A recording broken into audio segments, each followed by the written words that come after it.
NCERT maths class 10th का आज हम लोग पढ़ेंगे अध्याय 5। इससे पहले अध्याय जितने भी थे 1 2 3 4 हम लोगों ने कंप्लीट करा दिया है। तो अगर आप लोगों ने उस सारे वीडियोस को नहीं देखा है तो प्लेलिस्ट पर एक बार चेक कर लीजिएगा। आपको बिल्कुल फ्री में सारा सामग्री एक ही जगह पर मिल जाएंगे। तो चलिए इस चैप्टर को शुरू करते हैं। चैप्टर का नाम है समांतर श्रेणियाँ। समांतर श्रेणियाँ यानी इसको हम एपी बोलते हैं। एपी मतलब कि होता है अर्थमेटिक प्रोग्रेशन। ठीक है, अर्थमेटिक प्रोग्रेशन इसको इंग्लिश में बोलता है। अब हम लोग जान लेंगे कि समांतर श्रेणियाँ आखिर में होती क्या है। देखिए, समांतर श्रेणियाँ बोला जाए ना, तो सबसे पहले आप लोग जानिए कि समांतर श्रेणियाँ क्या होती है। जैसे कि मानो कि एक कोई संख्या दिया है, जैसे 2 4 6 8 10, फिर इस तरीके से ये चलते जाएगा। ठीक है, मतलब कि अनंत तक जा रहा है ये। अब समांतर श्रेणी हम उसको कहेंगे जैसे कि मान लो कि इसके प्रत्येक पद, मतलब कि जब पहला पद को छोड़ दिया जाए तो उसमें अगर एक निश्चित संख्या का जोड़ा जाए, जैसे कि यहाँ पर 2 है और 2 में अगर हम लोग एक निश्चित संख्या जोड़े तो उसके आगे वाला पद यानी कि 4 दूसरा पद मिल जाए। अब अगर 4 में फिर से 2 को जोड़ दिया जाए, जैसे कि आप यहाँ पर देखिए 2 है, इस +2 अगर हम लोग कर देंगे इसमें तो हम लोगों को दूसरा पद 4 मिल जाएगा। और 4 में भी अगर हम लोग +2 कर दें, +2 इसमें भी कर दें तो 6 मिल जाएगा। 6 में अगर +2 कर दें तो इसमें 8 मिल जाएगा। 8 में +2 कर दें तो 10 मिल जाएगा। इसी तरीके से यहाँ पर चलते जाएगा। ठीक है, मतलब कि एक निश्चित संख्या जोड़ने से हमको एक अगला पद मिलता है। ठीक है, पद हम लोग किसको बोलते हैं? देखिए, जो सबसे आप लोगों को जो श्रेणी दिया रहेगा, जो सूची दिया रहेगा ना, जो संख्या है ये, जैसे कि एक संख्याओं का सूची है 1 2 3 4 5 6, इस तरीके से बहुत सारे पद हैं इसमें और संख्याएं हैं 2 4 6 8 10 11 12 इस तरीके के दिया है। तो जो पहला रहेगा ये वाला टर्म, जो पहला ये रहेगा इसको बोलेंगे प्रथम पद। ये होता है प्रथम पद। ठीक है, प्रथम पद। हम संख्या सूची में हर एक नंबर को एक पद के रूप में जानते हैं। यानी कि देखो, ये भी एक पद कहलाएगा, यह होगा प्रथम पद, ये होगा द्वितीय पद, ये होगा तृतीय पद। तो हम बोलेंगे सूची के प्रत्येक संख्या एक पद कहलाता है। ठीक है, सूची की प्रत्येक संख्या एक पद कहलाता है। पद यानी कि टर्म। ठीक है, मतलब कि ये भी एक टर्म है, ये भी एक टर्म है, ये भी एक टर्म है। ठीक है, जो पहला पद होता है तो हम प्रथम पद को हम लोग प्रथम पद को हम लोग ए से दर्शाते हैं। ठीक है, ए से प्रथम पद को हम लोग ए लिखते हैं। ठीक है, प्रथम पद को ए या फिर A1। A1 मतलब नहीं लिखो, 1 नहीं लिखोगे तो भी चलेगा, क्योंकि ए लिख दिए यानी कि प्रथम पद कहलाएगा। और इसी तरीके से अगर हम बोले कि हम दूसरा पद को क्या कहेंगे, दूसरा पद को क्या कहेंगे बताओ? A2 कहेंगे। ठीक है, इसी तरीके से तीसरा पद, तो तीसरा पद कहलाएगा हमारा A3। ए होता है पहला पद और दूसरा पद यानी A2, तीसरा पद यानी A3, चौथा पद यानी A4। चौथा पद क्या कहलाएगा? A4। और इसी तरीके से डर अनेक चलेंगे और उसके बाद आएगा यनवा पद। यनवा मतलब कि अनंत वाला जो पद है उसको क्या बोलेंगे बताओ? यनवा पद को क्या बोलेंगे हम लोग? यन। इस तरीके से तो समझ में आया? ये देखो, सूची के प्रत्येक संख्या एक पद कहलाती है। प्रथम पद को A1 बोलते हैं, दूसरा पद को A2 बोलते हैं, तीसरा पद को A3 बोलते हैं, चौथा पद को A4 बोलते हैं। अगर अब यहाँ पर हम लोग पूछे कि A4 मतलब कि A4 क्या है? A4 यानी कि चौथा पद। तो इसमें देखिए चौथा पद आपको क्या नजर आ रहा है? 1 2 3 4, चौथा पद 8 है तो A4 8 हो जाएगा। तो यहाँ तक आप लोग देख लिए। इसमें एक निश्चित जो अंतराल है, देखो 2 में 2 जोड़ने से 4 मिल रहा है, 4 में 2 जोड़ने से 6 मिल रहा है, फिर 6 में 2 जोड़ने से 8 मिल रहा है, 8 में 2 जोड़ने से 10 मिल रहा है। यानी कि एक पहले पद के अतिरिक्त हर एक पद में एक निश्चित संख्या जोड़ने से अगली संख्या प्राप्त होती है। उसको हम क्या बोलते हैं? समांतर श्रेणी बोलते हैं। तो जैसा कि हम लोगों ने ये वाला पद लिया था, यानी कि ये वाला संख्या सूची लिया था, तो अगर हम इसमें बात करें तो ये तो हमारा कहलाएगा एपी। एपी बोले तो मतलब कि देखो, ये होगा एपी बराबर 2 4 6 8 10, इस तरीके से हमारा एक संख्या सूची यहाँ पर दिया हुआ है। ठीक है, तो अब इसके बीच में देख सकते हैं यहाँ पर 2 का अंतराल है, 2 का गैप है। तो यहाँ पर जो 2 का गैप है तो उसको हम लोग बोलते हैं, जैसे कि इसके बीच में और इसके बीच में 2 का गैप है, फिर 4 और 6 के बीच में 2 का गैप है। तो इसके बीच में देख सकते हो 2 का जो गैप है, यानी कि जो 2 का अंतराल है, उसको हम लोग बोलते हैं जैसे कि 2 और इसके बीच में 2 का है। जैसा कि हम लोगों ने ये वाला उदाहरण लिया है, तो देखो इसमें क्या है, ए है एथमेटिक प्रोग्रेशन यानी कि अर्थमेटिक प्रोग्रेशन यानी समांतर श्रेणियाँ ये दे रखा है, एक संख्या सूची है। और यहाँ पर देख सकते हो पहला टर्म यानी पहला पद यहाँ पर 2 है। पहला पद बोले तो ए बराबर 2 है, और A2 बराबर यानी कि दूसरा पद 4, तीसरा पद 6, चौथा पद 8, पांचवा पद 10 और छठा पद 12 है। ठीक है, तो अब हम लोग यहाँ पर देखेंगे ये संख्या और ये संख्या के बीच में एक निश्चित अंतराल है। क्या है, इसमें दो में अगर हम लोग 2 जोड़ दे रहे हैं तो हमको ये वाला मिल जा रहा है। और उसके बाद अगर आप ध्यान से देखो तो यहाँ पर एक चीज़ और नज़र आएगी। अगर यहाँ पर 4 में भी अगर हम लोग यहाँ पर 2 को अच्छे से जोड़ देंगे, 2 को अगर जोड़ देंगे 4 में तो हमें 6 प्राप्त हो जाएगा। अगर 6 में भी 2 को जोड़ देंगे तो 8 प्राप्त होगा। 8 में भी 2 को जोड़ेंगे, अगर इसमें भी 2 को जोड़ेंगे तो 10 प्राप्त होगा। फिर 10 में 2 को जोड़ेंगे तो फिर 12 प्राप्त हो जाएगा। यानी कि हम एक निश्चित संख्या में, मतलब कि एक पद में अगर एक निश्चित संख्या जोड़ रहे हैं तो हमको उसका अगला पद प्राप्त हो जा रहा है। तो इसी को बोलेंगे हम लोग, ये जो आपका अंतराल आ रहा है ना, यानी कि जो अंतर आ रहा है 2 पदों के बीच में, उसको बोलेंगे डी यानी कि सार्व अंतर। उसको बोलेंगे डी सार्व अंतर। सार्व अंतर मतलब कि कॉमन डिफरेंस। डी यानी सार्व अंतर। सार्व अंतर को डी से निरूपित करते हैं, यानी common difference. Common difference, common difference. तो सार्व अंतर यहाँ पर हमारा क्या है, देखो जो गैप आ रहा है, मतलब कि सार्व अंतर यानी डी बराबर क्या है, यहाँ पर 2 है। हम लोगों ने कैसे पता किया, हम लोगों ने दूसरे वाले पद में से पहले वाले पद को घटा दिया, या फिर देखो इस वाले पद में से इसको घटा देंगे तो हमको पता चलेगा कि सार्वंतर कितना होता है। या फिर इस वाले पद में से इस वाले पद को घटा दीजिए, यानी डी बराबर हमारा सूत्र निकल कर आएगा D2 minus A2 minus A1। या फिर ये हो गया, देखो अगर हम लोग D2 minus A2 minus A1 करेंगे तो यहाँ पर हमारा D1 निकल के आएगा। और अगर D2 ज्ञात करना हो तो हम करेंगे A3 माइनस A2। अगर हम इसमें से इसको ज्ञात करेंगे तो D2 आएगा, और D3 यानी कि इस वाले में चौथे वाले में से तीसरे वाले को घटा दीजिए तो A4 माइनस A3, तो यहाँ हमारा निकल के आएगा D3। तो इस तरीके से कॉमन डिफरेंस सबके लिए बराबर रहेगा। ठीक है, अगर बराबर नहीं है, अगर D1 बराबर D2 बराबर D3 है, तब तो ये एक समांतर श्रेणी है। ठीक है, समांतर श्रेणी है।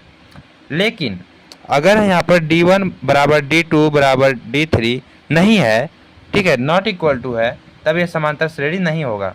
ठीक है, समांतर श्रेणी नहीं होगा। समझ में आया आप लोगों को यहाँ तक?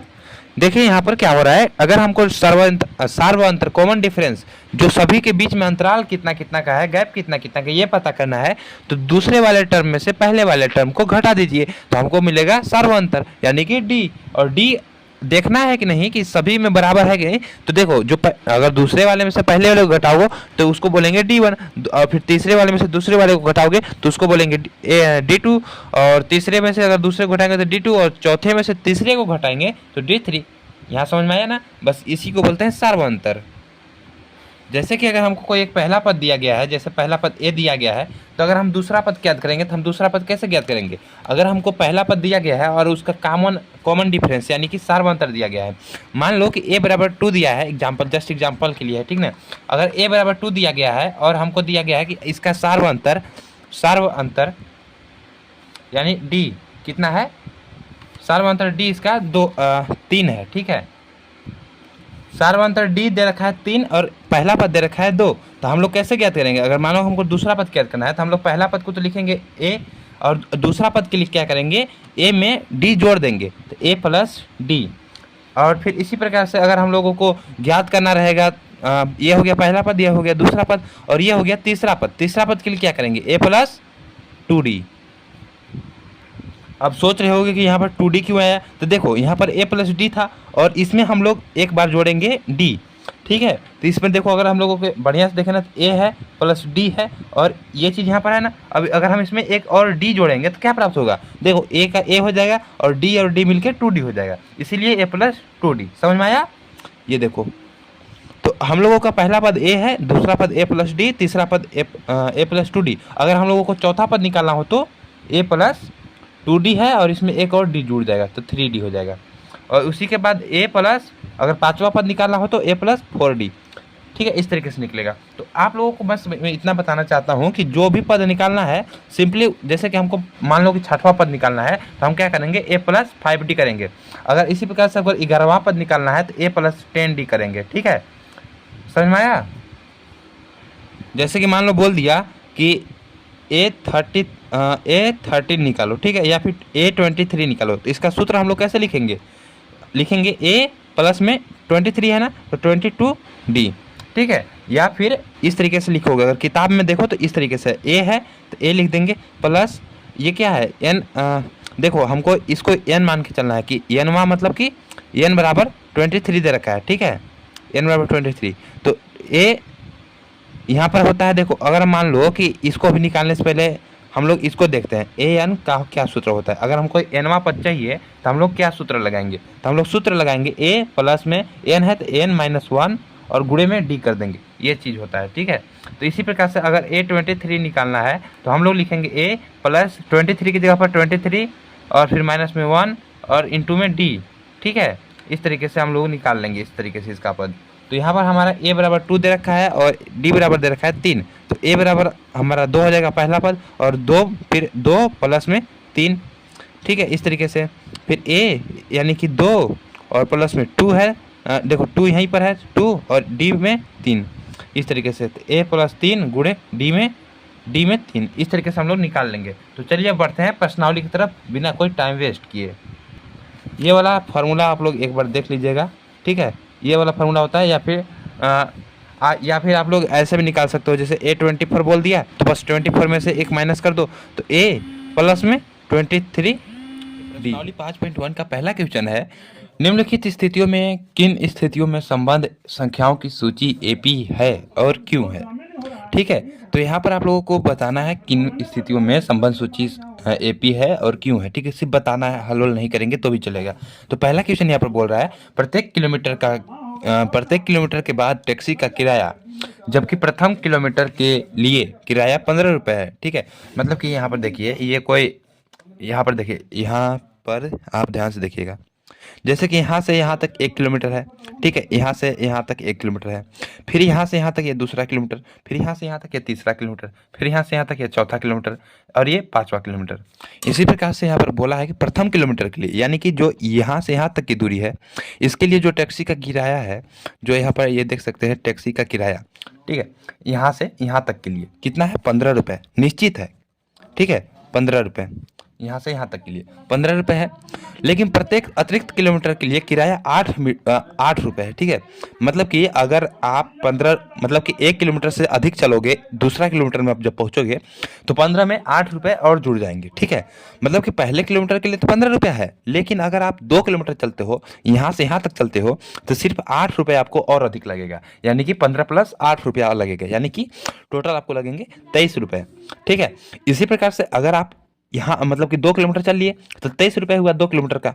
ठीक है, 2 किलोमीटर का 23 रुपये हुआ, लेकिन अगर आप 1 और किलोमीटर चलते हो तो यहाँ पर भी 8 रुपये और जुड़ेंगे, यानी कि 23 प्लस 8, यानी कि आपका टोटल हो जाएगा 31 रुपये किराया। इसी प्रकार से अगर आप चौथे किलोमीटर में चलते हो तो यहाँ पर भी प्लस 8 रुपये जुड़ जाएंगे, यानी कि टोटल हो जाएंगे 31 और 8 39 रुपये। ठीक है, 39 रुपये। समझ में आया आप लोगों को मैं क्या बोल रहा हूँ? पहले किलोमीटर के लिए 15 रुपये निश्चित है, लेकिन दूसरा किलोमीटर में आप जाएंगे तो 8 रुपये और अधिक देना पड़ेगा, जो कि 23 रुपया हो जाएगा। तीसरा किलोमीटर में जाएंगे तो 23 रुपया लगेगा ही 2 किलोमीटर का, और लेकिन तीसरा किलोमीटर का 8 रुपया और, यानी कि टोटल हो जाएगा 23 और 8 31 रुपया हो जाएगा। समझ में आया? इस तरीके से इस क्वेश्चन को समझना है। तो हमको अब चलिए बनाना है, तो यहाँ पर हम प्रथम पद मान लेंगे, जो कि प्रथम आपको दे रखा है ना, प्रथम किलोमीटर के यहाँ प्रथम पद मानेंगे। ठीक है, तो यहाँ पर प्रथम पद देखिए, प्रथम पद यहाँ पर देखो 15 रुपये निश्चित है ना, तो यहाँ पर 15 प्रथम पद यानी a बराबर मानेंगे 15। ठीक है, A1 लिख सकते हो या A लिख सकते हो, A बराबर 15। अब उसके बाद यहाँ पर D, देखो हम यहाँ पर 15 में 8 जोड़ रहे हैं तो हमको अगली संख्या मिल रही है, और इसमें भी 8 जोड़ रहे हैं तो अगली संख्या मिल रही है, मतलब कि हर किलोमीटर में 8 रुपये का गैप है, यानी कि हर पद में 8 रुपये का गैप है। जैसे पहला पद 15 था तो उसके बाद 8 रुपये का और गैप हो जाएगा, फिर उसके बाद 8 रुपये का और जोड़ेंगे तो मिलेगा, यानी कि कॉमन डिफरेंस यहाँ पर जो कॉमन है 8 है। कॉमन डिफरेंस यानी कि सार्वंतर, कॉमन डिफरेंस क्या है, 8 है। यानी कि सार्व अंतर यहाँ पर क्या है, सार्व अंतर वह 8 है। तो यहाँ पर हम लिखेंगे सार्व अंतर, सार्व अंतर डी बराबर क्या है 8 है। तब हम अगर यहाँ पर इसका पद बनाए तो देखो पहले किलोमीटर के लिए 15 रुपया, दूसरे किलोमीटर के लिए 15 प्लस 8, तीसरे किलोमीटर के लिए 15 प्लस 2 इंटू 8, तीसरे किलोमीटर के लिए 15 गुणे 3 प्लस 15 प्लस 3 गुणे 8। इस तरीके से चलेगा, यानी कि 15 फिर 15 प्लस 8 कितना हो जाएगा 23 हो जाएगा।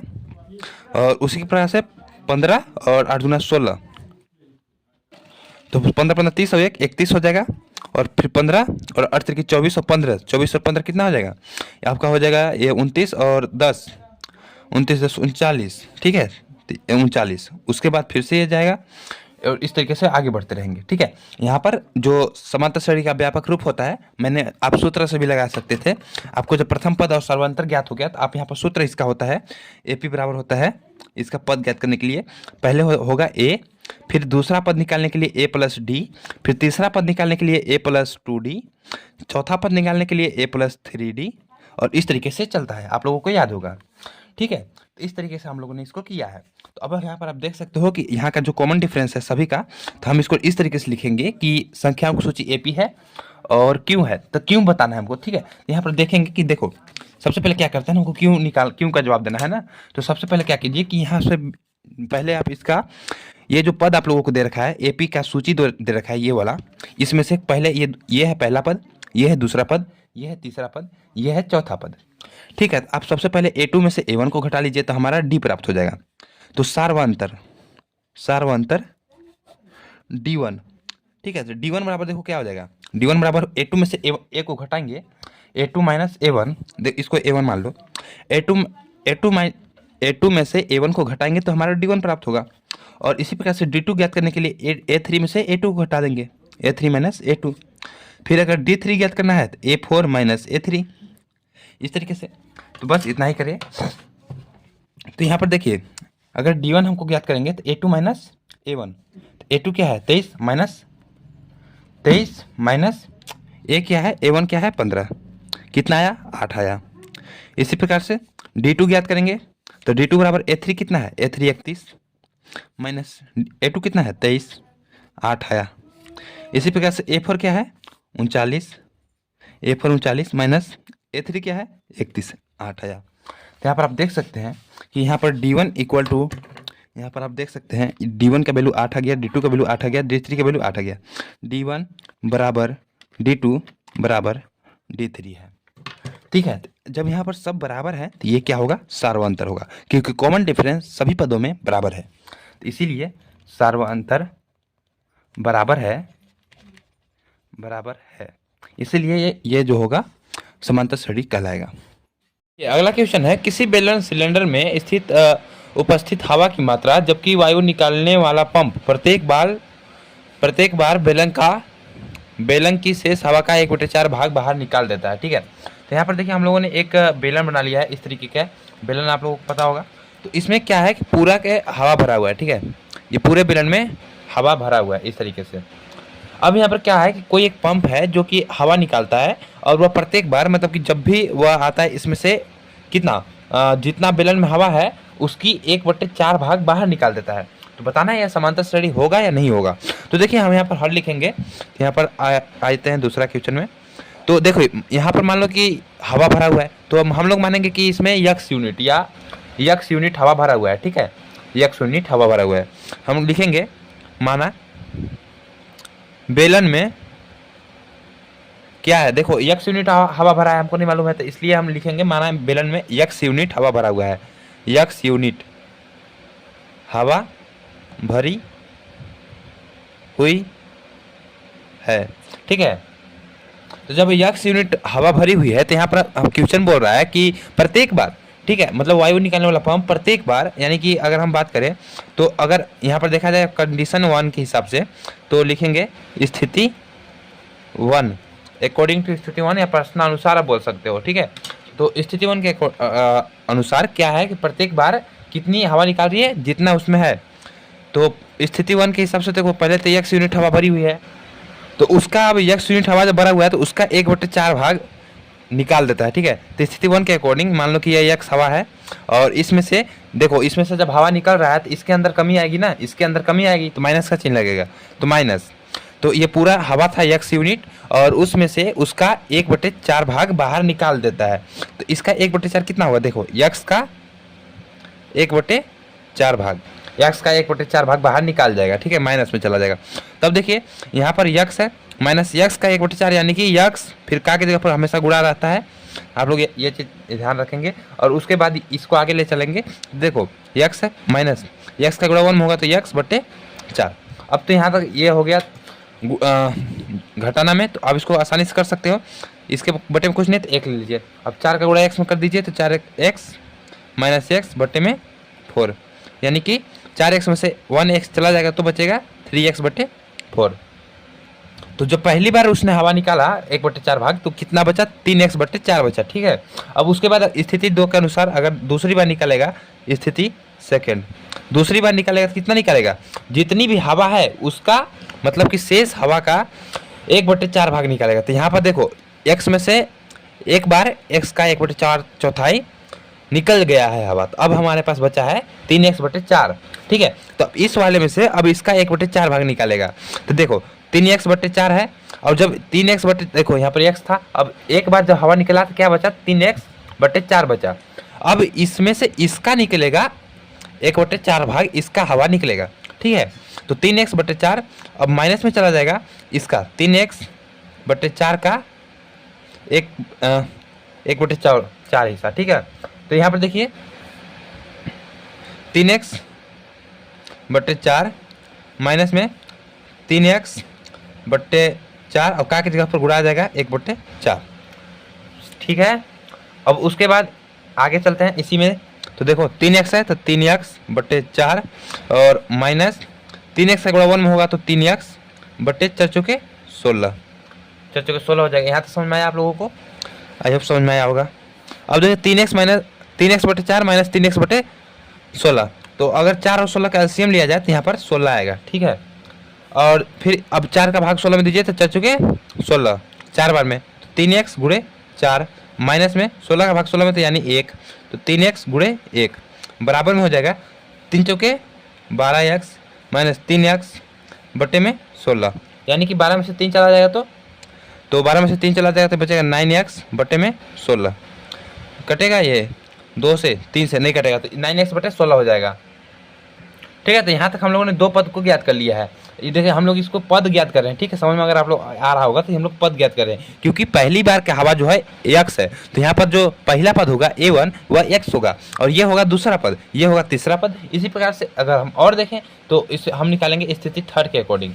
ठीक है, तो स्थिति 3 के अकॉर्डिंग हम क्या देखो, बची हुई हवा क्या है, शेष हवा है 9x/16। तो अब इसका हम लोग 1/4 हिस्सा निकालेंगे। ठीक है, तो 9x/16 का 9x/16 माइनस 9x/16 का 1/4 हिस्सा। ठीक है, आप लोगों को समझ में आ रहा होगा आई थिंक। देखो 9x/16 है तो सिंपली 9x/16 लिख देंगे और माइनस में 9x/16 और का की जगह पर गुणे 1/4।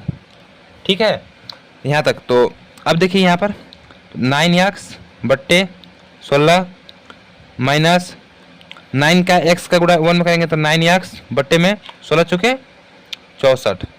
ठीक है, तो अब इसका देखिए एलसीएम ले लीजिए, इसका एलसीएम लेंगे तो 64 आएगा, 64 आएगा तो 16 चुके 64, तो 9x गुणे 4 माइनस 64 का भाग 64 में तो 1 जाएगा तो 9x गुणे 1, तो सिंपली इसका क्या हो जाएगा 9 चुके 36 हो जाएगा, 36x माइनस 9x बट्टे में 64।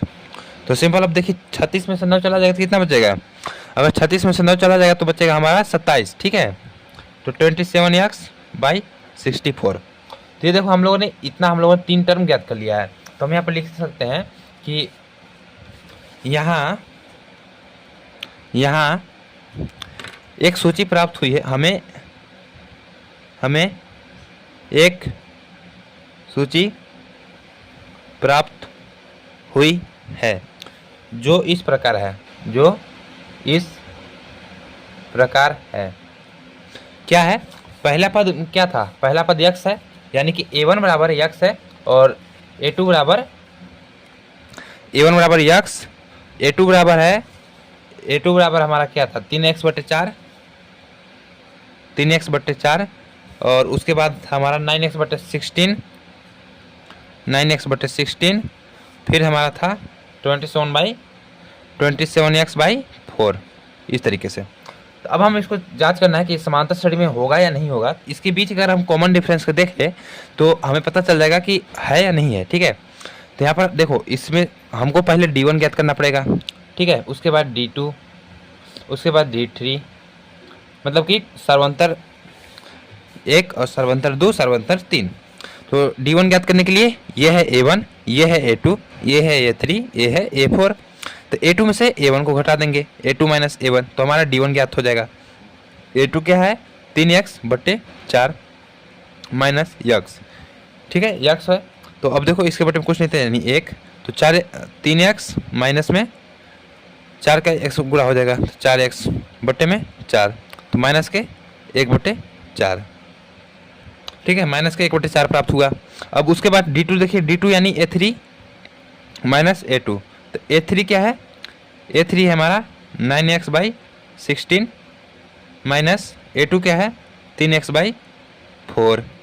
तो सिंपल देखो, 16 और 4 का 16 होगा, तो 9x माइनस 4 तो यहीं 12x, तो कितना हो जाएगा?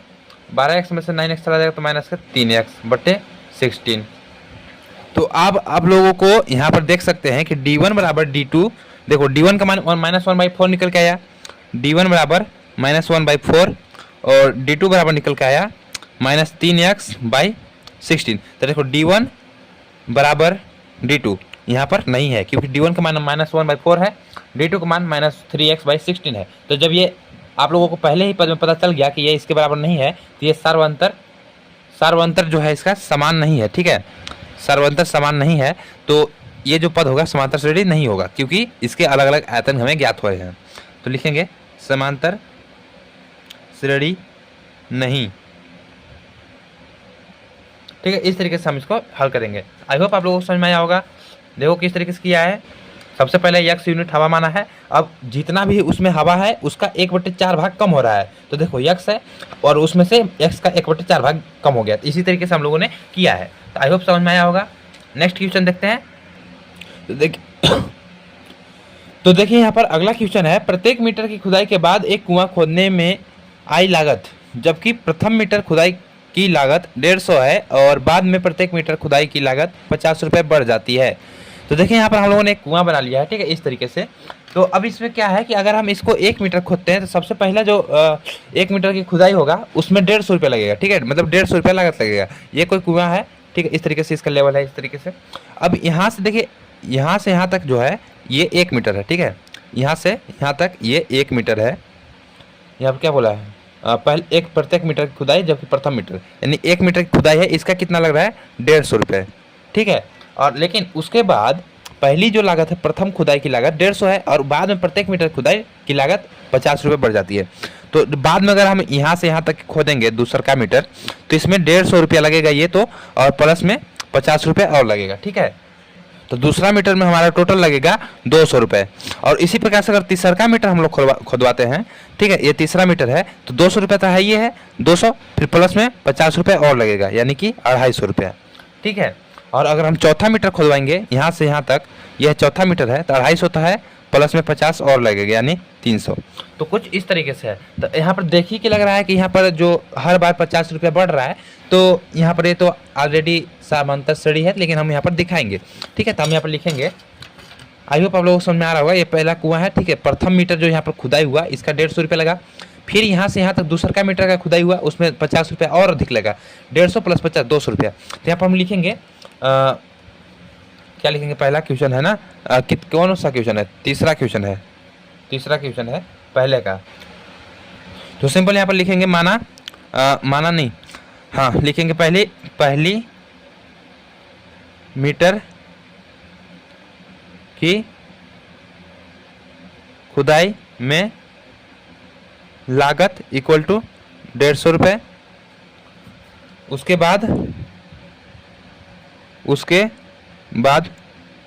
प्रत्येक मीटर की खुदाई में लागत 150 प्लस 50 रुपये। उसके बाद प्रत्येक मीटर खुदाई में लागत 150 प्लस 50 रुपये। ठीक है, मतलब कि 50 रुपये बढ़ जाएगा। यहाँ पर हम सिंपल, यहाँ पर देखो प्रथम पद जो यहाँ पर है, यानी कि प्रथम पद, तो प्रश्नानुसार प्रथम पद यहाँ पर क्या है, प्रथम पद 150 रुपया है। ठीक है, यहाँ पर प्रथम पद मानेंगे 150, प्रथम पद यानी कि A1 बराबर 150। फिर उसके बाद हम निकालेंगे A2 यानी कि द्वितीय पद, तो यहाँ पर द्वितीय पद हो जाएगा 150 प्लस में 50 रुपया यानी कि 200। तृतीय पद A3 तो 200 प्लस 50 यानी कि 300, 250। फिर A4 हमारा यहाँ पर निकल के आएगा 250 प्लस 50 यानी कि 300। समझ में आया ना? तो यहाँ पर आप अगर आप ध्यान से देखो तो यहाँ पर A यानी कि प्रथम पद हमारा दे रखा है 150, और अगर हर बार 50 रुपये अधिक लग रहा है तो वो कहलाता है सर्वांतर, यानी कि एक समान राशि है तो उसको बोलेंगे 50 रुपये। ठीक है, तो अब यहाँ पर अगर आप चाहो तो इन दोनों की मदद से भी पद हमारा ज्ञात कर सकते हो, लेकिन यहाँ पर हमारा जो बनेगा AP यानी कि जो सूची बनेगा अर्थमेटिक प्रोग्रेशन का, वो बनेगा A1, A2, A3, A4 इस तरीके से। तो यहाँ पर आप देख सकते हो A1 हमारा क्या है, 150 है। आप चाहो तो ये वाला सूत्र जो था A plus D, A plus 2D, A plus 3D, इस तरीके इस वाले सूत्र से भी निकाल सकते हो। ठीक है, या लेकिन अगर आप लोगों को समझ में आ चुका होगा तो ऐसे निकाल दो। A1 बराबर 150, A2 बराबर 200, A3 बराबर 250, A4 बराबर 300, फिर इस तरीके से चलते रहेगा। तो आई होप आप लोगों को यहाँ तक समझ में आया होगा। ठीक है, तो ये हमारा एक समांतर श्रेणी है, समांतर श्रेणी है। ठीक है, इसके कारण में आप लिख सकते हो कि यहाँ पर हर बार का जो कॉमन डिफरेंस यानी कि सर्वांतर है समान है, इसलिए यानी कि D1 बराबर D2 बराबर D3 है। ठीक है, आप चाहो तो उसका निकाल भी सकते हो। चलो नेक्स्ट क्वेश्चन देखते हैं। तो देखिए अगला क्वेश्चन है, खाते में प्रत्येक वर्ष का मिश्र धन जबकि 10,000 की राशि 8% वार्षिक ब्याज की दर से चक्रवृद्धि ब्याज पर जमा की जाती है। तो ये क्वेश्चन आप लोग देख लीजिए। ठीक है, तो देखिए यहाँ पर क्वेश्चन नंबर 4 है, तो खाते में प्रत्येक वर्ष का मिश्र धन। तो यहाँ पर मिश्र धन बराबर आप जानते हैं क्या होता है, मिश्र धन यानी कि A बराबर आप जानते हैं क्या होता है कि ना, A बराबर होता है P कोष्टक में 1 प्लस R/100 और यह पावर में n मतलब समय। ये चीज़ तो आता होगा आप लोगों को। यहाँ पर A होता है मिश्र धन, P होता है मूलधन और R होता है रेट यानी दर और n होता है समय। तो चलिए यहाँ पर देखते हैं कि प्रत्येक वर्ष का मिश्र धन जबकि 10,000 की राशि 8% वार्षिक ब्याज की दर से चक्रवृद्धि ब्याज पर जमा की जाती है। तो यही हमको चेक करना है कि प्रत्येक वर्ष का मिश्र धन जो है वह एक समांतर श्रेणी है या नहीं है। ठीक है, तो हम लिखेंगे पहले वर्ष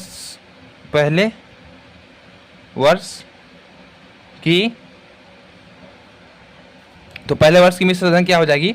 देखिए पहले वर्ष की मिश्र धन अगर हम बोले पहले वर्ष की मिश्र धन, तो पहले वर्ष की मिश्र धन यहाँ पर A बराबर हम रख देंगे सिंपली। तो P की जगह पर हमारा 10,000 दिया है। ठीक है, क्वेश्चन में लोग ध्यान से पढ़िए, P की जगह पर 10,000 दिया है और उसके बाद हमारा 1 प्लस R की जगह पर 8% दिया है बटे 100 और n की जगह पर पहले वर्ष निकाल रहे हैं यानी कि 1। तो यहाँ पर देखिए 10,000 फिर 1 प्लस यानी कि 8%, इसको परसेंट अभी हटा दीजिए तो 8/100। तो इसको आगे जब सोल्व करेंगे तो 10,000 और 100 का एक में 100 एक 100 और 8 108/100। ठीक है, उसी तरीके से अब देखिए यहाँ पर 10,000 है गुणे 108/100 है, 2 0 से 2 0 खत्म हो गया और 108 गुणे 100 करेंगे तो यहाँ पर होगा 10,800 रुपये। ठीक है, तो ये हो गया पहले वर्ष की। अब इसी प्रकार से अगर हम दूसरे वर्ष की निकालें तो यहाँ पर लिखेंगे दूसरे वर्ष की मिश्र धन। ठीक है, मिश्र धन लिखा हुआ है ये दूसरे वर्ष की, यानी कि समय यहाँ पर बदलेगा। तो समय यहाँ पर देखो A बराबर P है, तो A बराबर P यानी कि 10,000 और 1 प्लस आर यानी कि 8% और बटे में 100 और समय हो जाएगा 2 वर्ष। तो देखिए जब पहले वर्ष का समय 1 था तो हमारा 10,800 आया, और जब दूसरे वर्ष का इतना है तो ये कितना आ जाएगा, ठीक है, ये कुछ ना कुछ अलग आएगा, डिफरेंट आएगा। तो 100 मतलब कि 108 बट्टे में 100 और फिर इसका वर्क कर देंगे तो यहाँ पर हमारा आएगा 10,000 और फिर इस गुणे में 108 बट्टे 100 और फिर 108 बट्टे 100, ठीक है, क्योंकि इसका स्क्वायर है। अब देखो 2 जीरो से 2 जीरो, 2 जीरो से 2 जीरो, ये खत्म हो गया पूरा। तो 108 गुणे 108 करना पड़ेगा, और जब इतना करेंगे तो आपका एक दूसरा मतलब प्राप्त होगा, ठीक है। तो मतलब कि ये जो है पहला और दूसरा बराबर नहीं है, ठीक है। तो यहाँ पर लिखेंगे, यहाँ पर हम लिख देंगे क्या, ए बराबर यानी कि डायरेक्ट मिश्र धर्म बराबर लिखेंगे P 1 plus R by 100 N बराबर 1 comma P 1 plus R by 100 N बराबर 2 P 1 plus R by 100 N बराबर 3। तो यहाँ पर हम लिखेंगे ये चलेगा, एपी का ये सूची बना है, ठीक है, एपी का ये सूची है। तो यहाँ पर लिख देंगे कि कॉमन डिफरेंस डी है D1 not equal to D2 not equal to D3। तो यहाँ पर सिंपल है कि ये समांतर श्रेणी नहीं होगा, समांतर श्रेणी नहीं है। तो इस तरीके से इसका आंसर होगा। आई होप आप लोगों को समझ में आया होगा, ठीक है। चलो नेक्स्ट क्वेश्चन देखते हैं। तो देखिए यहाँ पर दूसरा क्वेश्चन जो है, दी हुई एपी यानी अर्थमेटिक प्रोग्रेशन के प्रथम 4 पद लिखिए जबकि प्रथम पद ए और सर्वांतर कॉमन डिफरेंस डी निम्नलिखित है। तो यहाँ पर हम लोग को प्रथम पद दिया हुआ है और सर्वांतर दिया हुआ है, तो इस बहुत आसान है, ठीक है। तो हम सबसे पहले पहला क्वेश्चन कर लेते हैं। पहला क्वेश्चन क्या है, यहाँ पहला क्वेश्चन है ए बराबर 10 और डी बराबर 10। तो पहला क्वेश्चन ये दे रखा है, तो इसको सिंपल हम लोग किस तरीके से हल करेंगे। देखो हम लोग जानते हैं कि अर्थमेटिक प्रोग्रेशन का अगर हमको 4 पद ज्ञात करना है, तो अब यहाँ पर पहला पद दिया हुआ है, तो हम लिखेंगे दिया है प्रथम पद 10 सर्वांतर 10। तो हम यहाँ पर लिखेंगे एपी बराबर प्रथम 4 पद ज्ञात करना है ना, तो बस हम जानते हैं सूत्र कि ए और ये होता है प्रथम पद, फिर दूसरा पद के लिए ए प्लस डी, तीसरा पद के लिए ए प्लस 2d और चौथा पद के लिए ए प्लस 3d होता है, ठीक है। इस तरीके से हमको 4 ही पद ज्ञात करना है, तो बस सिंपल सा इस पर रख देंगे। तो ए बराबर प्रथम पद हमारा 10, फिर ए प्लस डी यानी कि ए प्लस डी की जगह पर 10, ठीक है, ये डी है, ठीक है, और ये ए है, तो डी की जगह पर 10 और फिर ए प्लस 2d, तो 2 इंटू डी की जगह पर 10 कोमा ए प्लस 3 इंटू डी की जगह पर 10, इस तरीके से। तो आई होप यहाँ तक समझ में आ रहा होगा। और उसके बाद देखिए यहाँ पर 10 फिर ए प्लस 10, ए की जगह पर क्या था 10 था, ए की जगह पर 10, तो 10 और 10 20 और ए प्लस 2d यानी कि ए की जगह पर क्या था, ए की जगह पर 10 था और प्लस 2 इंटू 20 यानी कि 2 धाम में 10 और ए की जगह पर 10 प्लस 3 धाम में 30 यानी कि 10 20 30 40। तो ये हमारा आंसर हो गया, ठीक है। आई होप आप लोगों को समझ में आया होगा। यहाँ पर एपी बराबर हो गया हमारा ये चीज़, इस तरीके से। अब नेक्स्ट क्वेश्चन देखते हैं। तो दूसरा दे रखा है ए बराबर -2 और डी बराबर 0, ठीक है। तो सिंपल यहाँ पर हम लिख लेंगे, दिया है प्रथम पद, ये सब छोड़िए, आप लोगों को तो मालूम है कि ए बराबर -2 है और डी बराबर 0 है, ए यानी कि प्रथम पद और डी मतलब 0। तो एपी हम डायरेक्ट ज्ञात करेंगे। एपी बराबर हम सूत्र जानते हैं, ए फिर कॉमा ए प्लस डी फिर कॉमा, ये होता है पहला पद, ये होता है दूसरा पद, ये होता है ए प्लस 2d तीसरा पद और ए प्लस 3d ये होता है चौथा पद, ठीक है। ये होता है पहला पद, ये होता है दूसरा पद, ये होता है तीसरा पद, ये होता है चौथा पद। मालूम ही होगा आप लोगों को। तो सिंपल इसको ज्ञात कर देंगे। कैसे ज्ञात करेंगे, फट से आप लोग इसका निकाल सकते हो आराम से। ए है -2 तो -2 और ए प्लस डी यानी कि एक जगह पर क्या रखेंगे -2 है, फिर प्लस में डी कितना है 0, फिर ए एक जगह पर क्या है -2 है -2 और फिर प्लस में 2 इंटू 0, फिर ए की जगह पर क्या है -2 और फिर प्लस 3 इंटू डी की जगह पर 0, ठीक है। ये डी की जगह पर 0 है, तो देखिए यहाँ पर -2 है तो -2 और कॉमा -2 है प्लस 0 यानी कि -2 है और प्लस में 2 0 यानी कि ये तो पूरा 0 हो जाएगा, ठीक है, ये तो पूरा 0 हो जाएगा और ये भी पूरा 0 हो जाएगा, 3 गुणे 0 है ना, तो ये हो जाएगा -2। तो यहाँ पर सिंपल हमारा ये 4 पद ज्ञात हो चुका है, ठीक है। तो एपी बराबर हम लिख सकते हैं -2 तो ये हमारा आंसर हो गया, ठीक है। आई होप आप लोग को समझ में आया होगा। तो अब की तीसरा क्वेश्चन है ए बराबर 4 और डी बराबर -3। तो सिंपल इसका हम लोग सूत्र जानते हैं। सूत्र क्या है, अगर पहला पद है तो ए है, फिर प्लस में दूसरा पद ज्ञात करने के लिए ए प्लस डी है, तीसरा पद ज्ञात करने के लिए ए प्लस 2d, चौथा पद ज्ञात करने के लिए ए प्लस 3d, ठीक है। ये चीज़ हमारा हमको मालूम है, सूत्र है होता है, ठीक है। यहाँ तक तो आप लोगों को भी मालूम होगा। तो देखो ए की जगह पर हमारा 4 है, ए की जगह पर 4 और ए की जगह पर 4 प्लस डी की जगह पर -3, ठीक है। फिर ए की जगह पर 4 प्लस 2 इंटू डी की जगह पर -3। फिर ए की जगह पर यहाँ पर क्या है 4 है प्लस 3 इंटू डी की जगह पर -3, ये चीज़ दे रखा है, ठीक है। अब देखो यहाँ पर 4 हो गया कोमा 4 और ये प्लस माइनस माइनस हो जाएगा, तो 4 में से 3 जाएगा तो 1 बचेगा, 4 में से 3 जाएगा तो 1 बचेगा, ठीक है। कोमा 4 है और प्लस 2 और -2, यानी कि ये कितना हो जाएगा माइनस हो जाएगा, प्लस माइनस और 2 3 6, ठीक है। और फिर 4 है, फिर प्लस और माइनस, यहाँ पर प्लस माइनस माइनस 3 3 9, इस तरीके से। तो यहाँ पर देखेंगे आप 4 1 और 6 में से 4 जाएगा तो माइनस का 2 और 9 में से 4 जाएगा तो माइनस का 5, ठीक है। तो यहाँ तक समझ में आया। अब ये हमारा ज्ञात हो चुका है, तो ये हमारा एपी बन गया, एपी, ठीक है। तो देखो नेक्स्ट क्वेश्चन ये दे रखा है ए बराबर -1 और डी बराबर 1/2। तो सिंपल हम लोगों को तो मालूम है, सूत्र हमको मालूम है कि ए प्लस डी ये होता है। तो अगर आप चाहो तो लिख भी सकते हो, तो चलो लिख देते हैं। तो देखो ये होता है हमारा सूत्र निकालने का, ये होता है पहला पद, ये होता है दूसरा पद, ये होता है तीसरा, ये चौथा। तो सिंपल है, ए की जगह पर -1 रख दीजिए, कोमा ए की जगह पर -1 प्लस डी की जगह पर 1/2, कोमा ए की जगह पर -1 प्लस 2 इंटू डी की जगह पर 1/2, कोमा ए की जगह पर -1 प्लस 3 इंटू 1/2। समझ में आया आप लोगों को? यहाँ तक आप लोगों को समझ में आ गया। बस अब उसके आगे सिंपल सा करना है। देखो यहाँ पर -1 है तो -1 को तो -1, कोमा अब देखो यहाँ पर 2 है, इसके बटे में कुछ नहीं है तो 1 मान लेंगे, तो 2 एकम 2 यानी -2 प्लस में 1/2, कोमा देखो ये पूरा का पूरा कोष्टक में लोगे तो 2 और 2 ये कट जाएंगे, ठीक है, यानी कि -1 और प्लस 1 यही चीज़ बचेगा, कोमा माइनस है 1 है और ये है -1 और प्लस में 3 के गुणे 1 में, यानी कि 3/2, 3/2 हो जाएगा, ठीक है। और उसके बाद फिर से अब इसको सॉल्व कर लीजिए एक एक स्टेप, अगर आप डायरेक्ट नहीं कर पाते हैं तो। -2 में से 1 चला जाएगा तो -1/2, कोमा -1 में से 1 चला जाएगा तो 0, और फिर -1 यहाँ पर कुछ नहीं है 1, तो 2 एकम 2 माइनस का 2 और प्लस में 3/2, यही चीज़ होगा। तो अब एक बार और लिख लेते हैं हम लोग, -1/2 0, कोमा देखो यहाँ पर 3 है प्लस का और माइनस का 2, तो प्लस का 3 में से माइनस का 2 जाएगा तो प्लस का 1 बचेगा ना, प्लस का 1 बटे में 2, प्लस का 1 है ये, ठीक है। तो अब यहाँ तक हमारा 4 पद ज्ञात हो चुका है। तो हमको जो 4 पद ज्ञात करना था, ये 4 पद हमारा ज्ञात हो गया है, ठीक है।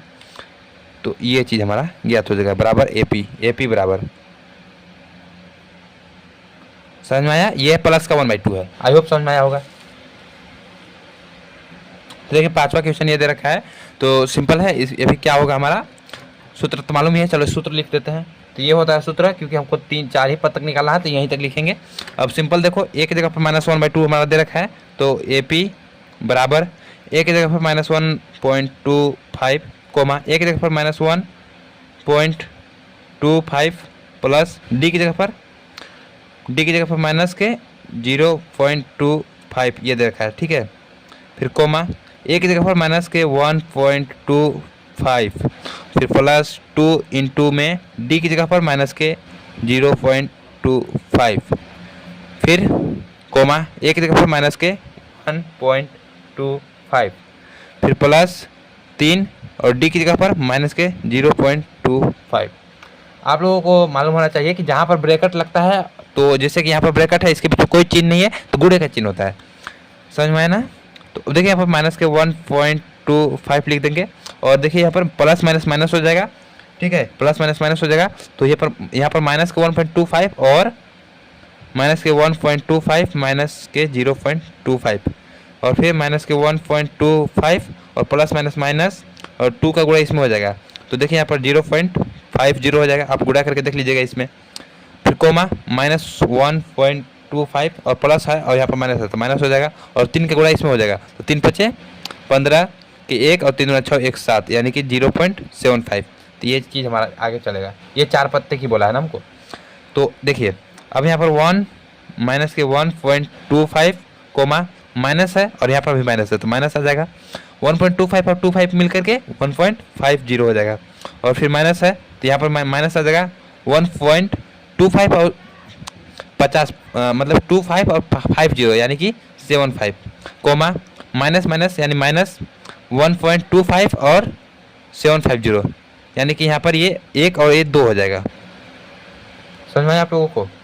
यानी कि टोटल यहाँ पर -1.25 कोमा -1.5 जीरो नहीं लिखोगे तभी चलेगा -1.75 कोमा माइनस के 2 ये चीज़ चल रहा है। ठीक है, तो यहाँ पर अगर आप AP देखो AP तो हमारा ये चीज़ यहाँ पर मिला है तो ये हमारा ज्ञात हो गया। ठीक है, तो आई होप आप लोगों को यहाँ तक समझ में आया होगा। चलो नेक्स्ट क्वेश्चन देखते हैं फट से। ये दूसरा क्वेश्चन समाप्त हो गया।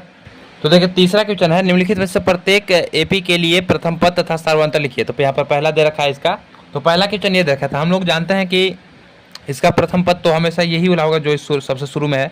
तो लिखेंगे प्रथम पद A बराबर 3 है, क्योंकि ये तो कॉमन सी बात है, सभी को मालूम है। जो पहले में शुरू में दिया है वही प्रथम पद कहलाएगा। अब यहाँ पर सार्वंतर हमको ज्ञात करना है, सार्वंतर। ठीक है, तो सार्वंतर D बराबर हम लोग जानते हैं कि D2 A2 माइनस A1 होता है या फिर A3 माइनस A2। ठीक है, तो A2 में से A3 को देखो, A होता है A1, ये होता है A2, ये होता है A3, ये होता है A4। तो अब देखिए यहाँ पर A2 में से A1 को घटा देंगे तो A2 क्या है 1 है, माइनस A1 क्या है 3 है। तो अब यहाँ इसको जब घटाएंगे तो देखिए माइनस के 3 में से प्लस कौन जाएगा तो माइनस का 2 बचेगा। तो यहाँ पर जो सार्वंतर निकल के आया यानी कि D सार्वंतर D बराबर माइनस के 2, ये चीज़ निकल के आया। तो हम सिंपली ये देखो हमारा सार्वंतर निकल गया, प्रथम पद 3 और D बराबर माइनस के 2। तो अगर आप लोग इसको जांच करना हो तो इसमें से भी निकाल के देख लीजिए। -1 में से अगर आप A2 को घटा देंगे तो -1 और इसमें से A2 घटाएंगे तो -1 इसमें भी आ जाएगा, -2 हो जाएगा। ठीक है, तो ये हमारा सही हो गया। तो इस तरीके से इसका हल निकालना था। तो प्रथम पद 3 और सार्वंतर ये हो गया माइनस के 2। तो आई होप समझ में आया होगा। चलो नेक्स्ट क्वेश्चन देखते हैं। तो इसका देखिए नेक्स्ट क्वेश्चन ये है, तो इसमें तो हमको साफ साफ पता चल रहा है प्रथम पद जो सबसे शुरू में दिया है यानी A बराबर यानी प्रथम पद, तो A बराबर प्रथम पद यानी -5। ठीक है, और सार्वंतर D बराबर A2 माइनस A1। ठीक है, तो A2 माइनस A1, तो सिंपली देखिए A2 क्या है -1 है और A1 क्या है -5 है, -5। तो सिंपली -1 और माइनस प्लस 5, तो 5 में से 1 चला जाएगा तो 4। तो यहाँ पर सार्वंतर D बराबर 4 निकल के आया। तो यहाँ पर आप देख सकते हो प्रथम पद 5 और -5 और सार्वंतर 4, ये हो गया आंसर। नेक्स्ट क्वेश्चन देखते हैं। नेक्स्ट क्वेश्चन ये दे रखा है, तो सिंपली इसका तो प्रथम पद मालूम है हमको। ठीक है, प्रथम पद क्या हो जाएगा 1/3 और फिर सार्वंतर हो जाएगा सिंपली A2 माइनस A1 कर देंगे, D बराबर A2 माइनस A1। तो यानी कि A2 क्या है 5/3 है, माइनस A1 क्या है 1/3 है। तो सिंपली इसमें से चला जाएगा तो 5 में से जाएगा तो 4/3। तो सार्वंतर यहाँ पर 4/3 निकल के आया। तो ये हमारा आंसर हो गया। ठीक है, आई होप समझ में आया होगा। नेक्स्ट क्वेश्चन, तो ये देखो दे रखा है, तो सिंपली इसमें तो और आसान है, तो इसका हम लोग हल लिख लेंगे। और प्रथम पद यानी A1 बराबर 0.6, ये होता है प्रथम पद। ठीक है, A1 का मतलब प्रथम पद, तो 0.6 हो जाएगा। और D यानी कि सार्वंतर कॉमन डिफरेंस D, तो A2 minus A1, A2 minus A1। A2 क्या है, A2 है हमारा 1.7 माइनस A1 क्या है 0.6। तो इसको जब आप घटा देंगे तो 7 में से 6 चला जाएगा तो कितना बचेगा, 7 में से 6 जाएगा तो 1 बचेगा, और पॉइंट है तो पॉइंट, 1 में से 0 जाएगा तो 1 ठीक है, तो यहाँ पर सिंपली इसका निकल गया है, प्रथम पद है 0.6 और सार्वंतर 1.1। तो आई होप समझ में आया होगा। ठीक है, अब चौथा नंबर क्वेश्चन देखिए, निम्नलिखित में से कौन AP है, और यदि कोई AP है तो इसका सार्वंतर ज्ञात कीजिए। ठीक है, तो चौथा क्वेश्चन देख लीजिए, पहला है इसमें। तो AP जांच करने के लिए हमको यहाँ पर कॉमन डिफरेंस देखना पड़ता है। कि बराबर है कि नहीं। अगर दोनों तीनों के बीच में 2 या 3 पद के बीच में अगर बराबर आते हैं तो हम उसको कॉमन डिफरेंस यानी कि समांतर श्रेणी में गिनते हैं। तो इसका हल लेंगे तो जांच करेंगे है कि नहीं है। अगर होगा तो हम उसका 3 और पद अगले 3 और पद ज्ञात करेंगे। ठीक है, तो जांच करते हैं इसका। देखिए यहाँ पर हम सबसे पहले D1 निकालेंगे, क्योंकि तो यहाँ पर D1 बराबर होता है इसमें से इसको घटाना रहता है, यानी कि A1 ये है और A2 ये है, A3 है, A4 है, तो A2 minus A1, A2 minus A1 ये हम कर देंगे तो D1 हमको प्राप्त होगा। ठीक है, तो यहाँ पर A2 माइनस A1 कीजिए तो A2 क्या है 4 है, माइनस A1 क्या है 2 है, यानी कि 2 प्राप्त हुआ। ठीक है, अब इसी प्रकार से D2 ज्ञात कीजिए तो D2 हमारा यानी A3 माइनस A2, यानी A3 क्या है 8 है, माइनस A3 8 है और A2 क्या है 4 है, तो 8 में से 4 जाएगा तो 4। तो यहाँ पर देख सकते हैं हमारा 2 ही टर्म में D1 बराबर D2 यहाँ पर नहीं आ रहा है। ठीक है, तो जब नहीं आ रहा है तो यहीं पर हम इसको कहेंगे समांतर श्रेणी नहीं है। ठीक है, समांतर श्रेणी बढ़िया से लिखिएगा आप लोग, नहीं है। यहाँ पर चौथा का पहला क्वेश्चन हो गया, नहीं है। दूसरा क्वेश्चन देखते हैं। तो बस अब इसका सिंपली सर्वांतर ज्ञात करेंगे और देखेंगे जांच में ठीक है कि नहीं है। ठीक है, तो सबसे पहले D1 ज्ञात करेंगे यानी कि A2 माइनस A1 और D2 ज्ञात करेंगे यानी कि A3 माइनस A2 और फिर D3 ज्ञात करेंगे A4 माइनस A3। तो इसको ज्ञात कर लेते हैं D1। तो सिंपल यहाँ पर लिखेंगे D1 बराबर, देखो A2 है, A2 यानी कि 5/2 और माइनस में A1 यानी 2। तो सिंपली इसके क्या होगा, इसके बटे में यानी कि 2 और 1 5 और 2 दूनी 4। आप लोग इसको सॉल्व करोगे तो ये होगा 5 और 2 दूनी 4, यानी कि 5 में से 4 चला जाएगा तो बचेगा 1/2। ठीक है, D1 आया 1/2 और D2 आएगा A3, यानी कि A3 हमारा है 3 और माइनस में A2 है हमारा 5/2। तो इसके बटे में 1, यानी कि इसका गुणा इसमें तो 2 3 6 और माइनस में 5, यानी कि 2 3 6 माइनस 5 यानी 1/2। ये भी 1/2 आएगा। फिर उसके बाद A4 देख लीजिए, A4 हमारा 7/2 है और माइनस में A3 है 3, तो इसके बटे में 1, यानी कि 2 3 6 और 7 में से 6 जाएगा तो 1/2। तो ये हमारा यहाँ पर देख सकते हैं D1 equal to D2 equal to D3 है, अर्थात ये समांतर श्रेणी है। ठीक है, तो यहाँ पर लिख देंगे समांतर श्रेणी है। ठीक है, समांतर श्रेणी है तो इसके 3 और पद, यानी कि ये तो हो गया पहला, दूसरा, तीसरा, चौथा पद। अब यहाँ पर होगा 5वां पद, 6ठा पद और 7वां पद हमको ज्ञात करना है। ठीक है, तो हम सिंपली यहाँ पर देखो कौन सा पद ज्ञात करना है, 5वां पद ज्ञात करना है। तो A5 के लिए हमारा क्या होता है मालूम होगा आप लोगों को। A5 के लिए होता है हमारा सूत्र यहाँ पर A plus n minus 1 into D, यानी यहाँ पर क्या है 5 है, तो यहाँ पर लिख देंगे A5 बराबर A, यहाँ पर क्या है A है हमारा 2 और प्लस n यानी यहाँ पर 5 माइनस 1 कोमा D की जगह पर हम यहाँ पर लिखेंगे, D की जगह पर 1/2 लिख सकते हैं। ठीक है, हम समझाने के लिए आप लोगों को दिखा रहे हैं। तो A5 बराबर हो जाएगा 2 प्लस में 4 इंटू D की जगह पर 1/2, तो 2 दूनी 4, यानी A5 बराबर 2 और प्लस 2 प्लस 2 यानी कि 4। ठीक है, 2 प्लस 2 यानी 4। या फिर आप डायरेक्ट इसमें क्या कर सकते हो कि जो आप लोगों को पद दिया है उसमें सिंपली 1/2 को जोड़ दीजिए तो हमको अगला पद मिल जाएगा। मतलब कि जो पद दिया है A5 में, उसमें अगर हम अपने सर्वांतर को जोड़ दें तो अगला पद प्राप्त हो जाएगा। इसी प्रकार से A5 हमारा ज्ञात हो गया, A5 ज्ञात हुआ 4। ठीक है, 4 ज्ञात हो गया और उसके बाद हमको करना है 6ठा पद ज्ञात, तो ये हुआ A5। तो 6ठा पद के लिए A6 के लिए A5 प्लस D। ठीक है, ये चीज़ कर देंगे A5 प्लस D। तो 6ठा पद के लिए A5 प्लस D, तो A5 हमारा क्या है 4 है, प्लस D क्या है 1/2 है, तो सिंपली 2 चुके 8 प्लस 1/2 यानी कि 9/2। ठीक है, तो यहाँ पर A6 हमारा ज्ञात हुआ 9/2 A6। अब A7 हमको ज्ञात करना है, यानी कि A7। तो A7 बराबर आप इसको 9/2 है प्लस में 1/2 कर दीजिए, तो सिंपल यहाँ पर देखो बट्टे में 2 है तो 9 1 10 हो जाएगा, तो 10/2 हो जाएगा, 10/2। तो यहाँ पर हमका 3 पद ज्ञात हो चुका है, 4 9/2 और 10/2। ठीक है, इस तरीके से तो आप समझ में आया होगा। तो आप लिख सकते हो कि अगले 3 पद जो है 4 9/2 और 10/2 है। ठीक है, इस तरीके से। ठीक है, क्वेश्चन ये दे रखा है तो सिंपल इसमें प्रथम पद तो हमारा ये है A बराबर है हमारा -1 और बस हमको डी ज्ञात करना है, यानी कि सर्वांतर ज्ञात करना है और है कि नहीं ये भी बताना है, ठीक है। तो ए पी जाँच करने के लिए सबसे पहले हम लोग इसका सर्वांतर निकालेंगे कि बराबर दोनों के है कि नहीं है, ठीक है। तो सबसे पहले D1 हम ये देखो ये होता है A1 और ये होता है A1, ये होता है A2, A3, A4, A5 इस तरीके से होता है, ठीक है। तो सिंपली ये तो हमारा पता है। अब हम लोग D1 ज्ञात करेंगे। D1 यानी कि D1 बराबर A2 माइनस A1 होता है। तो D1 की चलिए ज्ञात करते हैं। A2 क्या है, 2 है, माइनस A1 क्या है, -1 है। तो यानी कि 2 और माइनस माइनस प्लस 1 यानी कि 3 आ गया, ठीक है। डी हमारा D1 3 आ गया। इसी प्रकार से D2 देखते हैं।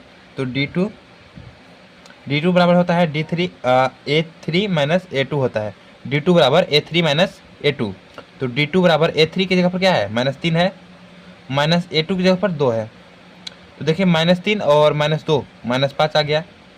तब यहाँ यहीं पर आप देख सकते हैं, सिंपल यहीं पर देख लीजिए, D1 बराबर नहीं है D2 के। तो जब D1 बराबर D2 नहीं है तो ये समांतर श्रेणी नहीं होगा, ठीक है। तो समांतर श्रेणी नहीं है। तो इस तरीके से इसका आंसर होगा। आई होप आप लोगों को समझ में आया होगा किस तरीके से हुआ। अगर है तो उसको ज्ञात कीजिए 3 पद, और नहीं है तो उसको छोड़ दीजिए। और सॉरी गाइज, हम लोगों ने क्वेश्चन गलत लिख लिया है। किस तरीके से क्वेश्चन है, क्वेश्चन कुछ और था, हम लोग लिख कुछ और लिए, ठीक है। तो चलो इसका भी देखते हैं। अच्छा, क्वेश्चन असली लिख के, असल क्वेश्चन ये देखो दे रखा है, ठीक है। तो सिंपली इसको देखेंगे D1 और D1 ज्ञात करेंगे। तो A2 माइनस A1 होता है D1, और फिर D2 ज्ञात करेंगे। D2 A3 माइनस A2, और फिर D3 ज्ञात करेंगे A4 माइनस A3, इस तरीके से।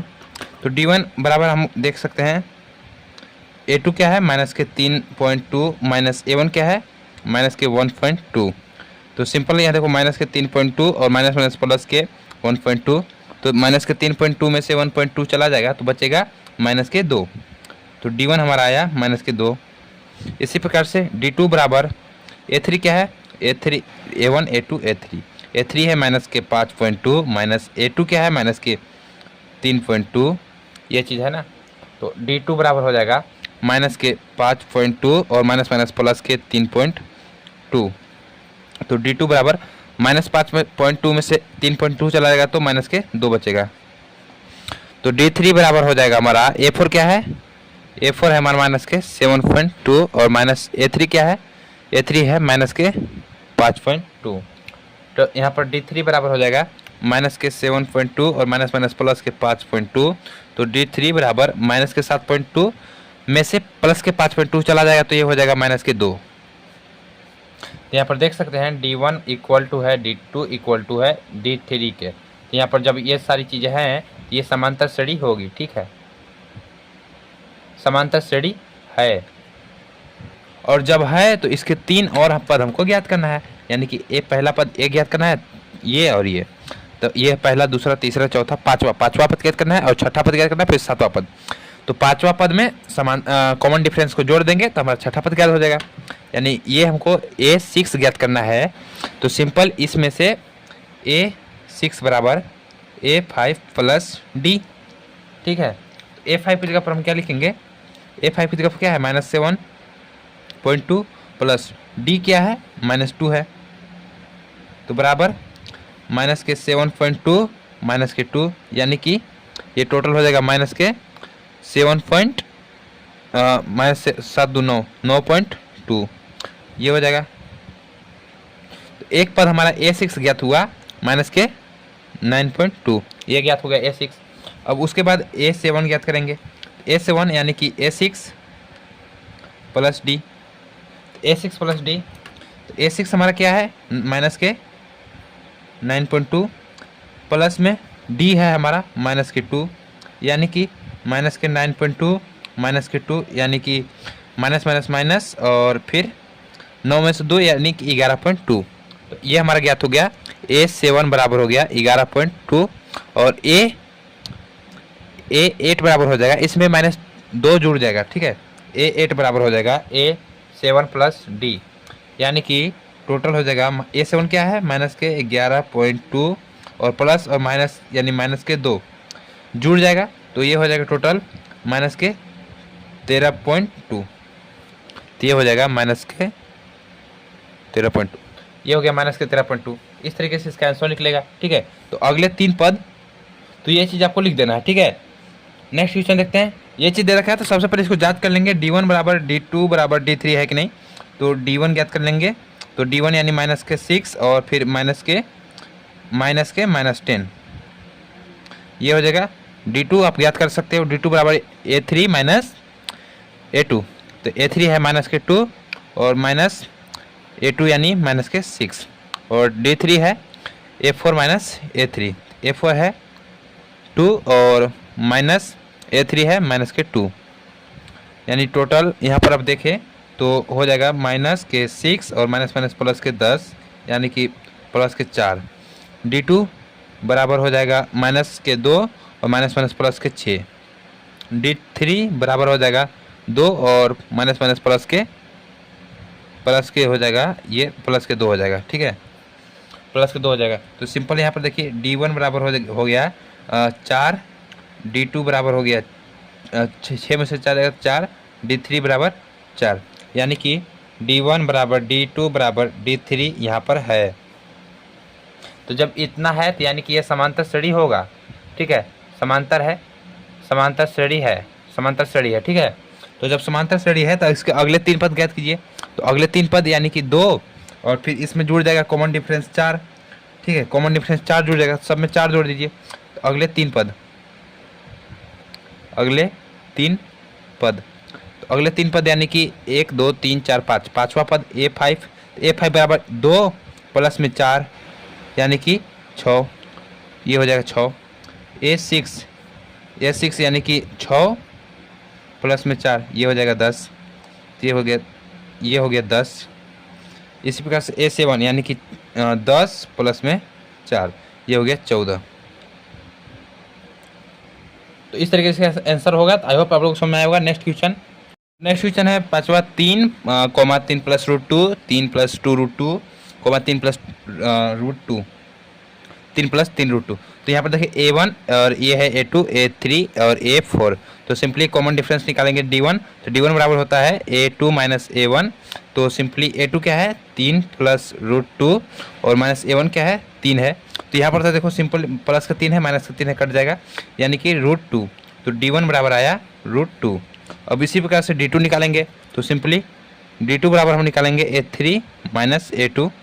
तो D2 बराबर हो जाएगा A3 की जगह पर 3 प्लस 2 रूट 2 माइनस A2 की जगह पर 3 प्लस रूट 2। ठीक है, ब्रैकेट में लिखेंगे हम लोग क्योंकि माइनस है, ब्रैकेट में लिखना पड़ेगा। तो D2 बराबर हो जाएगा 3 प्लस 2 रूट 2 और माइनस के 3 और माइनस यहाँ पर माइनस हो जाएगा रूट 2। तो देख सकते हैं यहाँ पर प्लस के 3 माइनस के 3 ये कट जाएगा। ठीक है, और इसी प्रकार से फिर D2 बराबर हो जाएगा 2 रूट 2 माइनस रूट 2।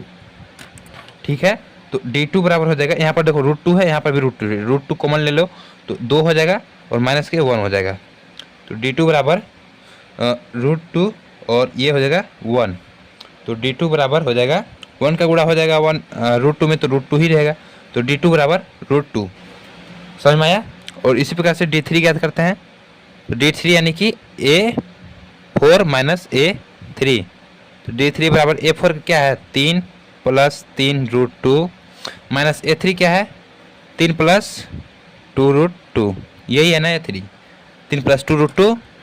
तो सिंपल है। अब D3 बराबर यहाँ पर देखिए 3 प्लस 3 रूट 2 और माइनस 3 और माइनस के 2 रूट 2।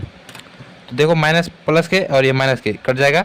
तो D3 बराबर 3 रूट 2 और माइनस के 2 रूट 2। तो अब यहाँ से हमारा क्या कॉमन आ जाएगा, D3 बराबर रूट 2 कॉमन आ जाएगा।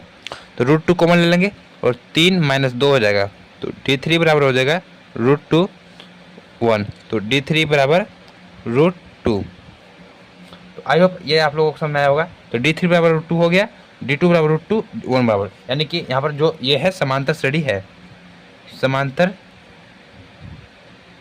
श्रेणी है। ठीक है, और कॉमन डिफरेंस D क्या है रूट 2 है। और अगले 3 पद ज्ञात करना है। तो अगले 3 पद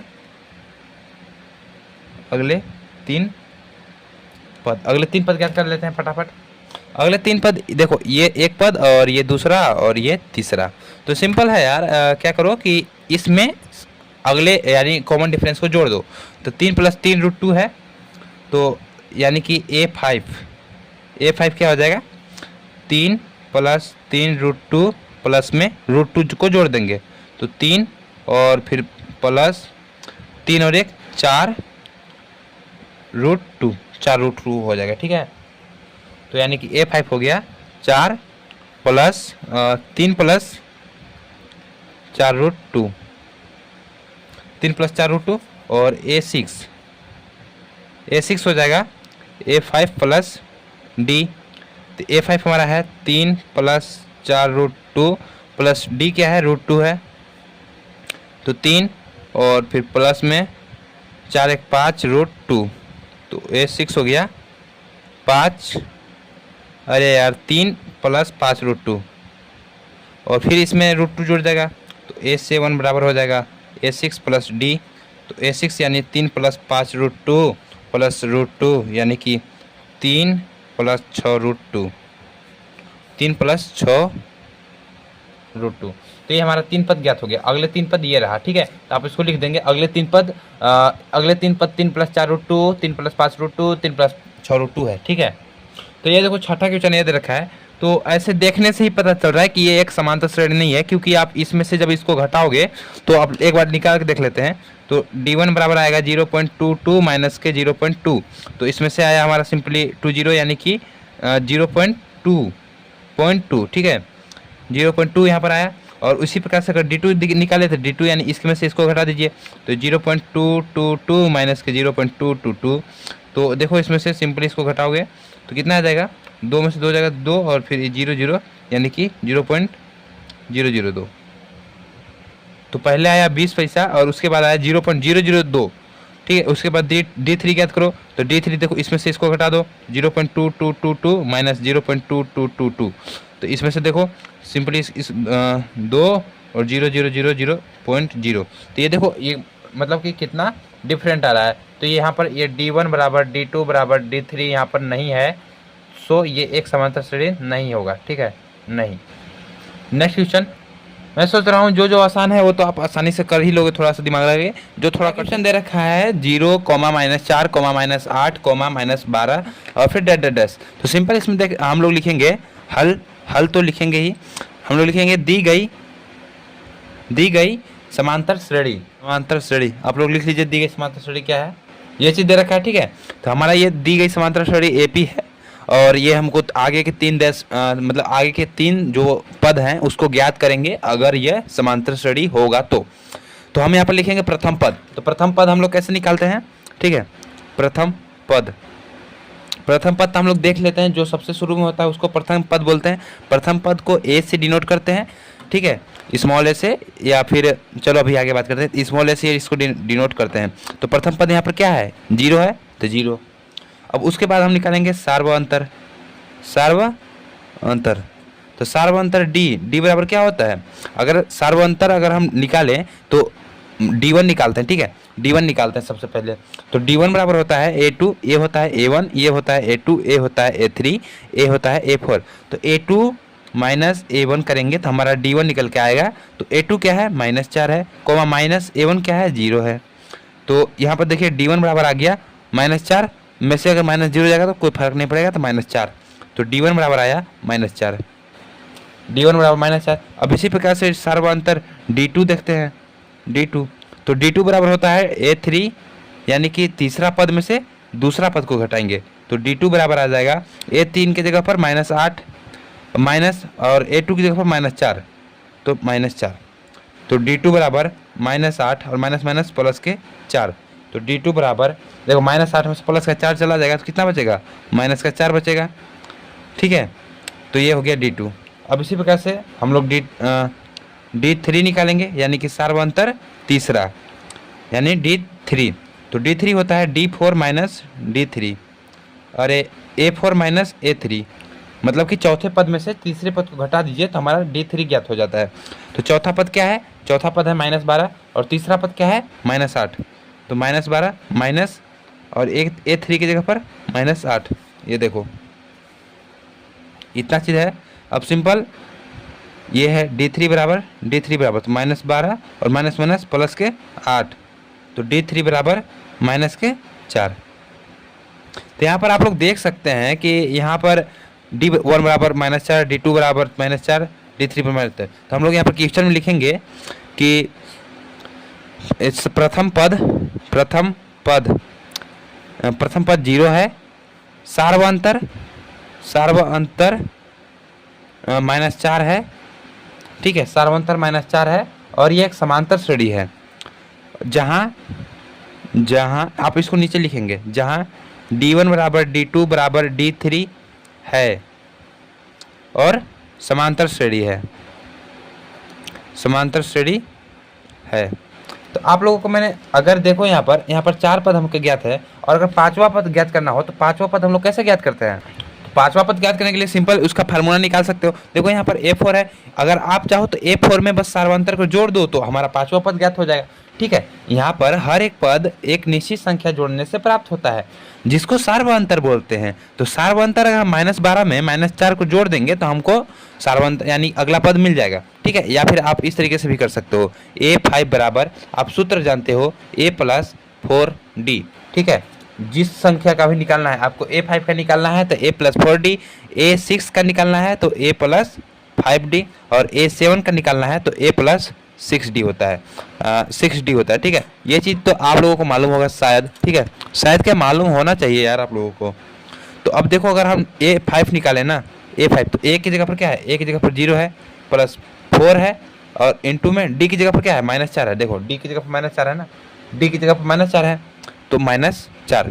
तो इसको जब आप लोग हल करेंगे, A5 बराबर 0 और 4 और 4 चुके 16, लेकिन -16, तो A5 बराबर -16, A5 बराबर -16। और A6 बराबर, देखो A की जगह पर 0 + 5 इंटू D की जगह पर -4, तो 4 × 5 = 20, -20, तो ये हो गया A5 बराबर -20। A7 बराबर, अरे A6 बराबर, A7 बराबर A की जगह पर 0, 6 इंटू D की जगह पर -4, यानी 0 + -6 चुके 24, तो A7 बराबर -24। ठीक है, तो इस तरीके से तो हम यहाँ पर लिखेंगे अगले 3 पद -16, -20, -24 है। तो इस तरीके से इसका आंसर आएगा। आई होप आप लोग समझ में आया होगा। अगर आप ये सूत्र नहीं लगाओगे तो थोड़ा सा दिमाग लगाओगे। देखो यहाँ पर हम लोगों ने 5 पद ज्ञात किया था, तो सिंपल इसमें अगर हम कॉमन डिफरेंस को जोड़ देंगे, यानी कि -4 को जोड़ देंगे, ठीक है, प्लस -4 को जोड़ देंगे तो हमारा अगला पद ज्ञात हो जाएगा। तो बस इस तरीके से थोड़ा सा दिमाग लगाएंगे तो आप लोगों को अच्छे से समझ में आ जाएगा। आई होप आप लोगों को समझ में आएगा। Next question please. तो यहाँ पर नेक्स्ट क्वेश्चन बहुत आसान है। ठीक है, यहाँ पर तो ज़्यादा कुछ करना भी है। ठीक है, तो हम लिख लेंगे दी गई समांतर श्रेणी, ये चीज़ दे रखा है। ठीक है, तो यहाँ पर हम लोगों को पता चल रहा है कि प्रथम पद क्या है, प्रथम पद यानी कि A क्या है, -1/2 है, -1/2। और सार्वअंतर अगर हम देखें, सार्वअंतर D बराबर, तो D बराबर जानते हैं, दूसरा पद में से पहला पद को घटा दिया जाता है। ठीक है, यानी D1 निकलता है उस तरीके से। तो A2 - A1 करेंगे तो यहाँ पर देख सकते हो -1/2 है, और फिर यहाँ पर माइनस लगा हुआ है, और यहाँ पर -1/2 है। तो अब यहाँ पर अगर आप देखो तो -1/2 और माइनस प्लस के 1/2, ये दोनों कट जाएंगे, यानी कि आंसर 0 आएगा। ऐसे भी आप सोच सकते थे, -1/2 में से अगर -1/2 चला जाएगा, जितना है उतना चला गया तो 0 ही बचा ना, तो सर्वांतर यहाँ पर 0 हो जाएगा। ठीक है, तो अगर आप लोग और आगे चेक करना है कि ये समांतर श्रेणी है कि नहीं, तो चलो चेक करते हैं। तो D1 निकल गया, अब D2 निकालते हैं। तो D2 क्या निकालेंगे, A3 - A2। A3 क्या है, -1/2, माइनस A2 क्या है, -1/2। तो सिंपल देखो, -1/2 में से -1/2 चला जाएगा तो ये 0 ही बचेगा। तो D2 बराबर 0 आ गया, और D1 बराबर भी 0 आ गया। D3 हम लोग निकालेंगे A4 - A3। ठीक है, तो D3 बराबर आएगा, A4 क्या है, -1/2 -A3 -1/2। तो बस यहाँ पर D3 बराबर भी आएगा, D3 बराबर 0 आएगा। ठीक है, तो यहाँ पर देख सकते हैं, तो लिखेंगे यहाँ D1 = D2 = D3 है, अतः यह एक समांतर श्रेणी है,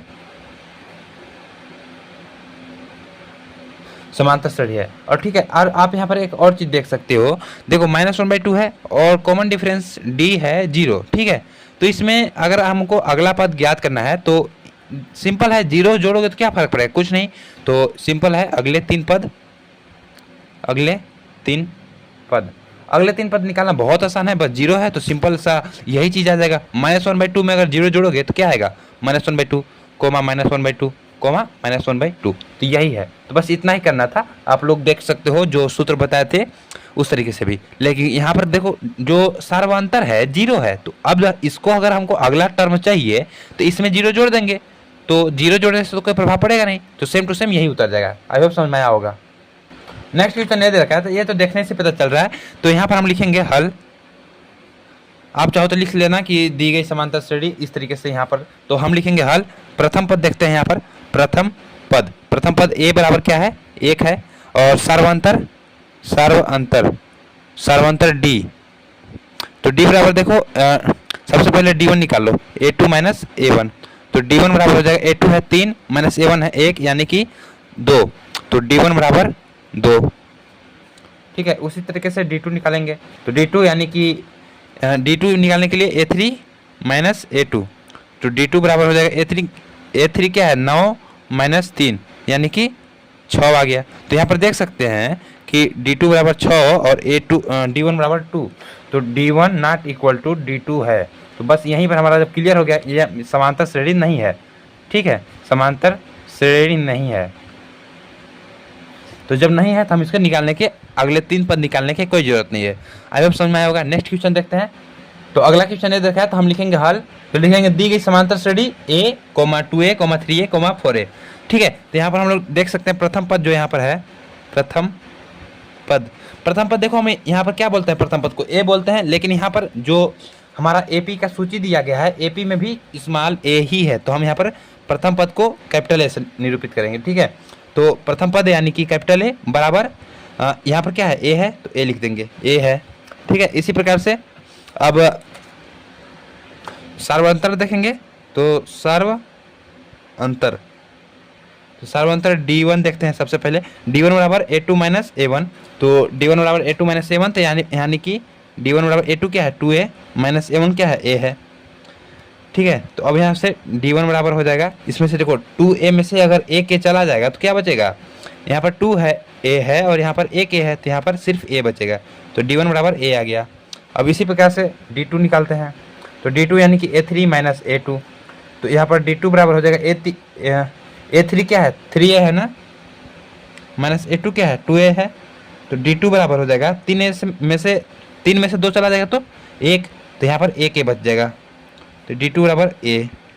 d3 बराबर होता है a4 माइनस a3, तो d3 बराबर a4 माइनस a3, तो d3 बराबर होगा यहाँ पर a4 क्या है a4 है 4a माइनस a3 क्या है 3a, तो d3 बराबर 4 में से 3 चला जाएगा तो 1a।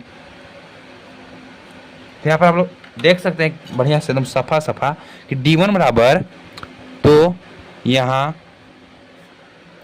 d1 बराबर d2 बराबर d3 है, अतः यह एक समांतर श्रेणी है,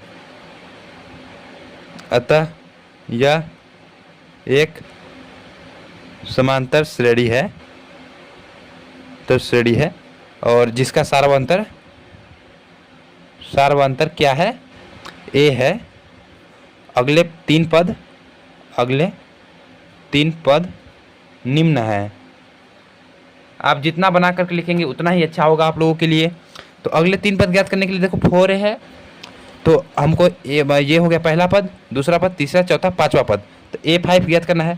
तो a5 बराबर होता है सूत्र a प्लस 4d, फिर a6 ज्ञात करना है a प्लस 5d, फिर a7 a प्लस 6d।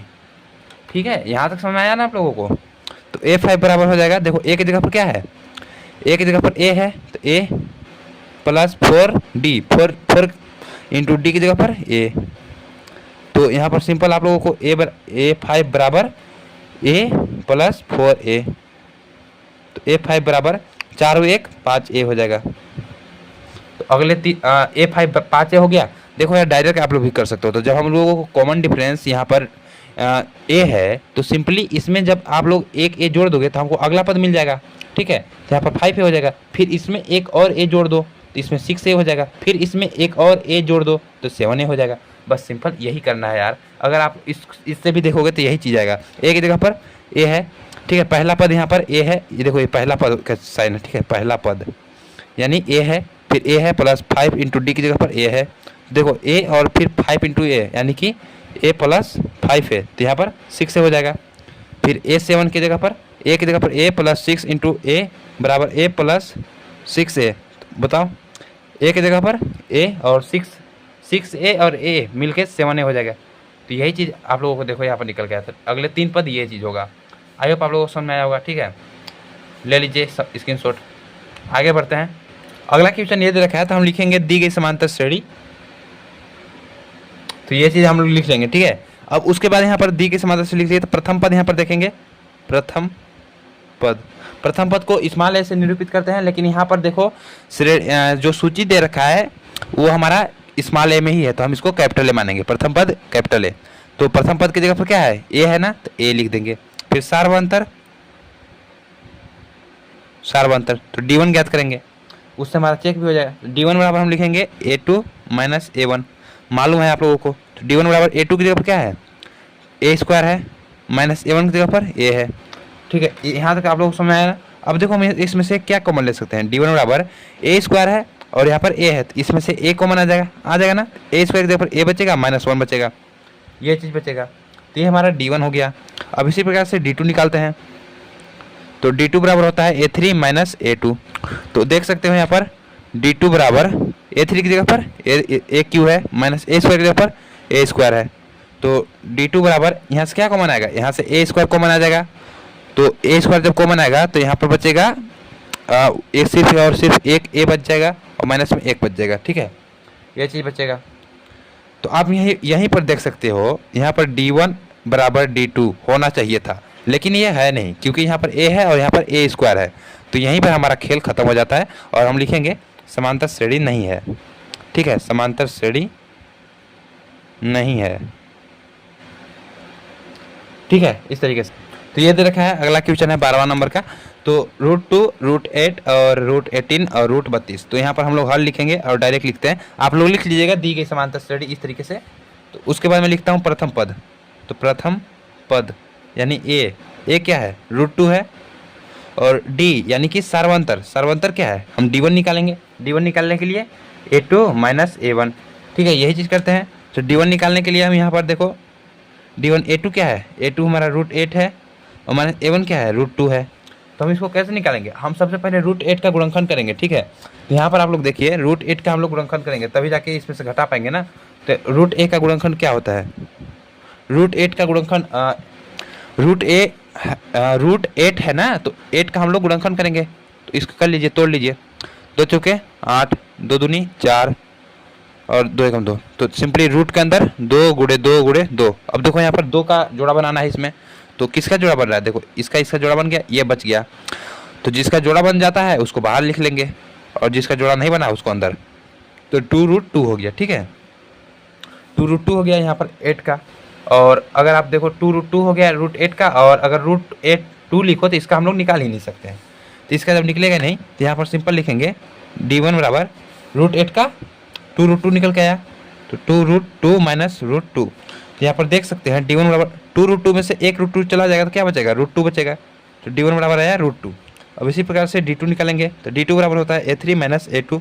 तो D2 बराबर हो जाएगा, A3 क्या है हमारा, √18 है माइनस √8, ठीक है। अब इसी प्रकार से √18 का पहले हम लोग निकाल लेंगे गुणनखंड। तो √18 का हो जाएगा, √18 है ना, इसको देखो 18 का निकालेंगे, तो 2 9 18, फिर 3 3 9 1। तो यहाँ पर आया 2 गुणे 3 गुणे 3।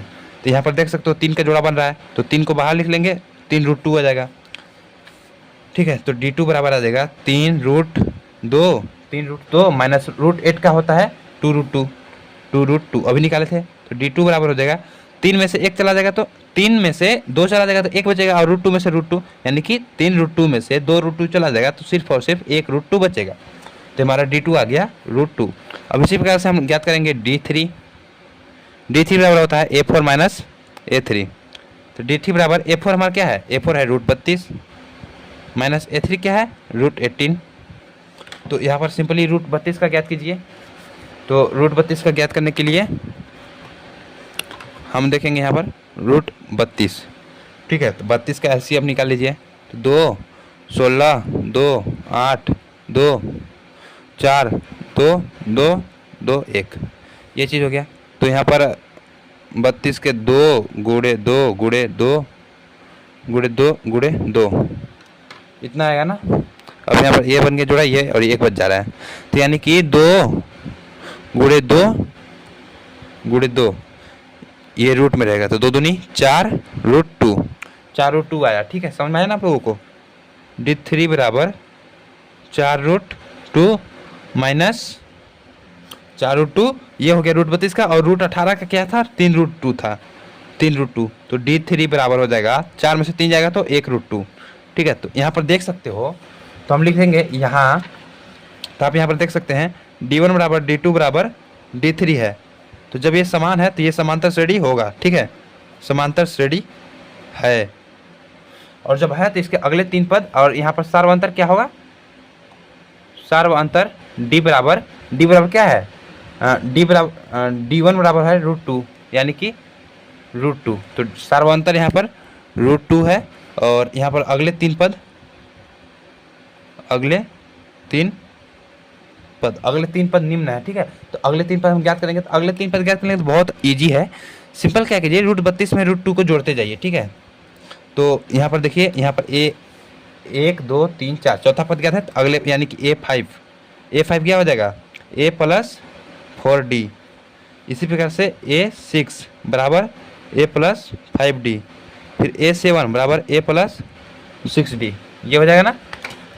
आई होप समझ में आ रहा होगा। तो A5 बराबर एक जगह पर क्या हो जाएगा, एक जगह पर √2 है, प्लस 4 × D की जगह पर √2 है, यह चीज़ हो गया। तो A5 बराबर √2 प्लस 4 √2। तो यहाँ पर देख सकते हो A5 बराबर हो जाएगा 4 √2 और 1 √2, यानी कि 5 √2, ठीक है। तो हमारा ये चीज़ निकल गया। अगर आप इसको और थोड़ा सा सरल करो तो देखो, इसको हम लिख सकते हैं, ये 5 बाहर है यानी कि इसका जोड़ा बना हुआ है। तो 5 × 5 यानी 50 25 दूना 50, लेकिन रूट में, तो 50 आ गया √2। तो A5 आ गया √50, ठीक है, A5 √50। इसी तरीके से A6 अगर हम निकालें तो यहाँ पर हो जाएगा एक जगह पर √2 है। देखो प्रथम पद A √2 है ना, एक जगह पर √2 और प्लस 5 × D की जगह पर √2 है। तो A6 की जगह पर √2 प्लस 5 √2।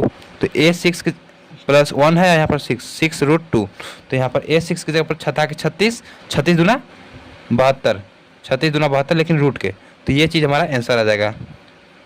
आई होप समझ में आया होगा। फिर इसी प्रकार से देखते हैं A7 एक जगह पर √2 प्लस 6 × √2। तो देख सकते हैं A7 बराबर √2 प्लस 6 √2। तो A7 बराबर हो जाएगा 1 और 1 7 √2। तो A7 बराबर हो जाएगा 7 7 49, 49 दूना आपका होता है 98, ठीक है। तो √98। तो आई होप आप लोगों को समझ में आया होगा। तो ये हमारा आंसर हो जाएगा। अगले 3 पद आप लोग लिख देंगे, ये है, समझ में आया। शुरू से देख लीजिए आप लोग, ये क्वेश्चन था, फिर ये था, ओके। नेक्स्ट क्वेश्चन देखते हैं। तो नेक्स्ट क्वेश्चन ये दे रखा है, तो सिंपल यहाँ पर हम लोग हल लिखेंगे, हल। और यहाँ पर आप लोग देख सकते हो, पहला है A1, यानी कि प्रथम पद जो है, प्रथम पद A1 मतलब कि प्रथम पद √3 है। और D1 यानी कि सार्वअंतर क्या है हम ज्ञात करते हैं। D1 बराबर होता है A2 - A1। तो D1 हम ज्ञात करेंगे, A2 क्या है √6 माइनस A1 क्या है √3। तो अब हम √6 को कैसे लिखेंगे, तो √6 का वर्गमूल मतलब कि हम लोग निकाल लेते हैं कि ये क्या होगा वर्गमूल, ठीक है। तो इसको हम लोग 6 का गुणनखंड कर देंगे, तो 2 3 और फिर 3 1। देखो यहाँ पर कोई जोड़ा ही नहीं बन रहा है, तो सिंपल इसको इस तरीके से लिख देंगे। √3 का भी नहीं बनेगा, तो D1 बराबर ये गया। अब देखते हैं D1 आया ना, D2 निकालते हैं। तो D2 यानी कि A3 - A2। तो D2 बराबर हो जाएगा, A3 क्या है हमारा √9 माइनस A2 क्या है √6। तो इसका देखो, इसका तो 3 होता है लेकिन इसका कुछ नहीं होता है। तो D2 बराबर आ गया ये, और D1 बराबर ये। तो देखो सेम है, सेम तो नहीं है, ये तो अलग अलग आ गया। तो यहाँ पर D1 ≠ D2। तो यहाँ पर लिख देंगे समांतर श्रेणी नहीं है, समांतर श्रेणी नहीं है। अगला क्वेश्चन देखते हैं। अगला क्वेश्चन ये देखा है तो सिंपल देखो इसको क्या करेंगे हल, और इसको थोड़ा सा और हम लोग सरल कर सकते हैं। देखो एक का वर्ग है यानी कि एक, तीन का वर्ग है तो तीन त्रिक 9, 50 25, 7 7 49 और इस तरीके से ये आगे जाएगा। ठीक है, यहाँ पर प्रथम पद देख सकते हैं, प्रथम पद एक क्या है, एक है और सार्वंतर चलो ज्ञात करते हैं। तो d1 बराबर हो जाएगा a2 माइनस a1। तो d1 बराबर a2 क्या है 9 माइनस a1 क्या है 1, तो d1 बराबर 8।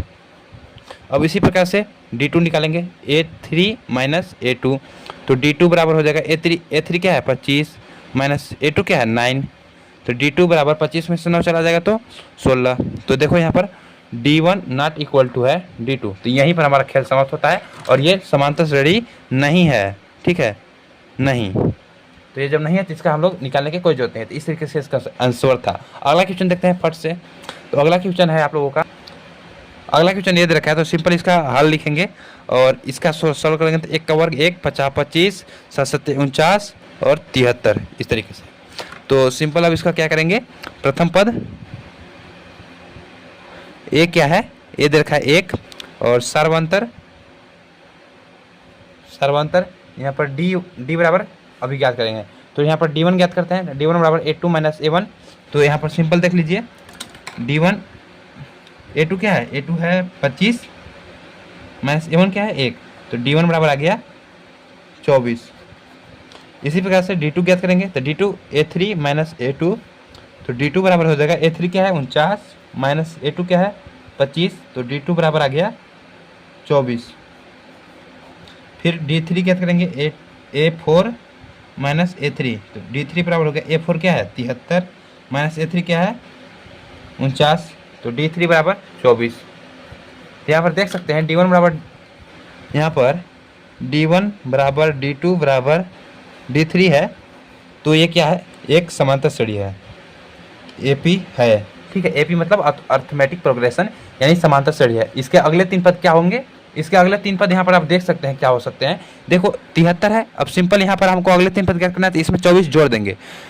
तो अगले तीन पद यानी कि A5, तो A5 क्या है A5 ज्ञात करेंगे। तो सिंपल यहाँ पर क्या हो जाएगा ना 4A यानी कि A5 का सूत्र मालूम है ना आप लोगों को, A प्लस 4D। ठीक है, और इसी प्रकार से A6 का सूत्र होता है A प्लस 5D। फिर A7 का सूत्र होता है A प्लस 6D, ये चीज़ होता है। तो अब यहाँ पर देख सकते हो A5 बराबर होगा A की जगह पर क्या है 1 है प्लस 4 इंटू D की जगह पर 24। तो A5 1 प्लस चल चुके 16 हासिल 1 4 दूना 8 हुए 1 96, A5 96 1 98, तो A5 की जगह पर आया 98। ठीक है, लेकिन गाइस 98 कैसे आएगा, यहाँ पर 96 और 1 97 होगा ना, तो यहाँ पर 97 आएगा। ठीक है, A5 की जगह पर 97 है, ये 97। ठीक है, और इसमें फिर 24 जुड़ जाएगा। A6 की जगह पर हो जाएगा 1 प्लस 5 इंटू 24 यानी कि A6 की जगह पर हो जाएगा आपका 1 प्लस 120, तो सिंपल यहाँ पर हो जाएगा 121। तो यहाँ पर हो जाएगा 121 अगला पद, और फिर इसमें और एक बार 24 जुड़ जाएगा, तो यहाँ पर सिंपल हो जाएगा आपका 124 ना, तो 4 1 5 और यहाँ पर हो जाएगा आपका 145 हो जाएगा। ठीक है, किस तरीके से हुआ आप चाहो तो इस वाले सूत्र पर रख सकते हो। A7 बराबर एक जगह पर 1 प्लस 6 इंटू 24, तो A7 बराबर 1 प्लस 6 चौके 24 के 4 हासिल 2 6 दूना 18 6 दूना 12 2 12 2 14, तो 144 प्लस 1 145। तो ये चीज़ हमारा ऐसा रहेगा। आई होप आप लोग समझ में आया होगा। इसी के साथ ये प्रश्नावली पूरा खत्म होता है। थोड़ा सा बहुत लंबा वीडियो था, आई होप आप लोग को समझ में आया होगा। प्लीज़ चैनल को सब्सक्राइब कीजिए और लाइक कीजिए, वीडियो को शेयर कीजिए अपने दोस्तों के साथ। Thank you. Playlist check कर लीजिएगा, पूरा के पूरा प्रश्नावली फ्री में पढ़ाया हूँ, और पसंद आ जाए ना तो प्लीज़ कमेंट कर दिया कीजिए। Thanks for watching.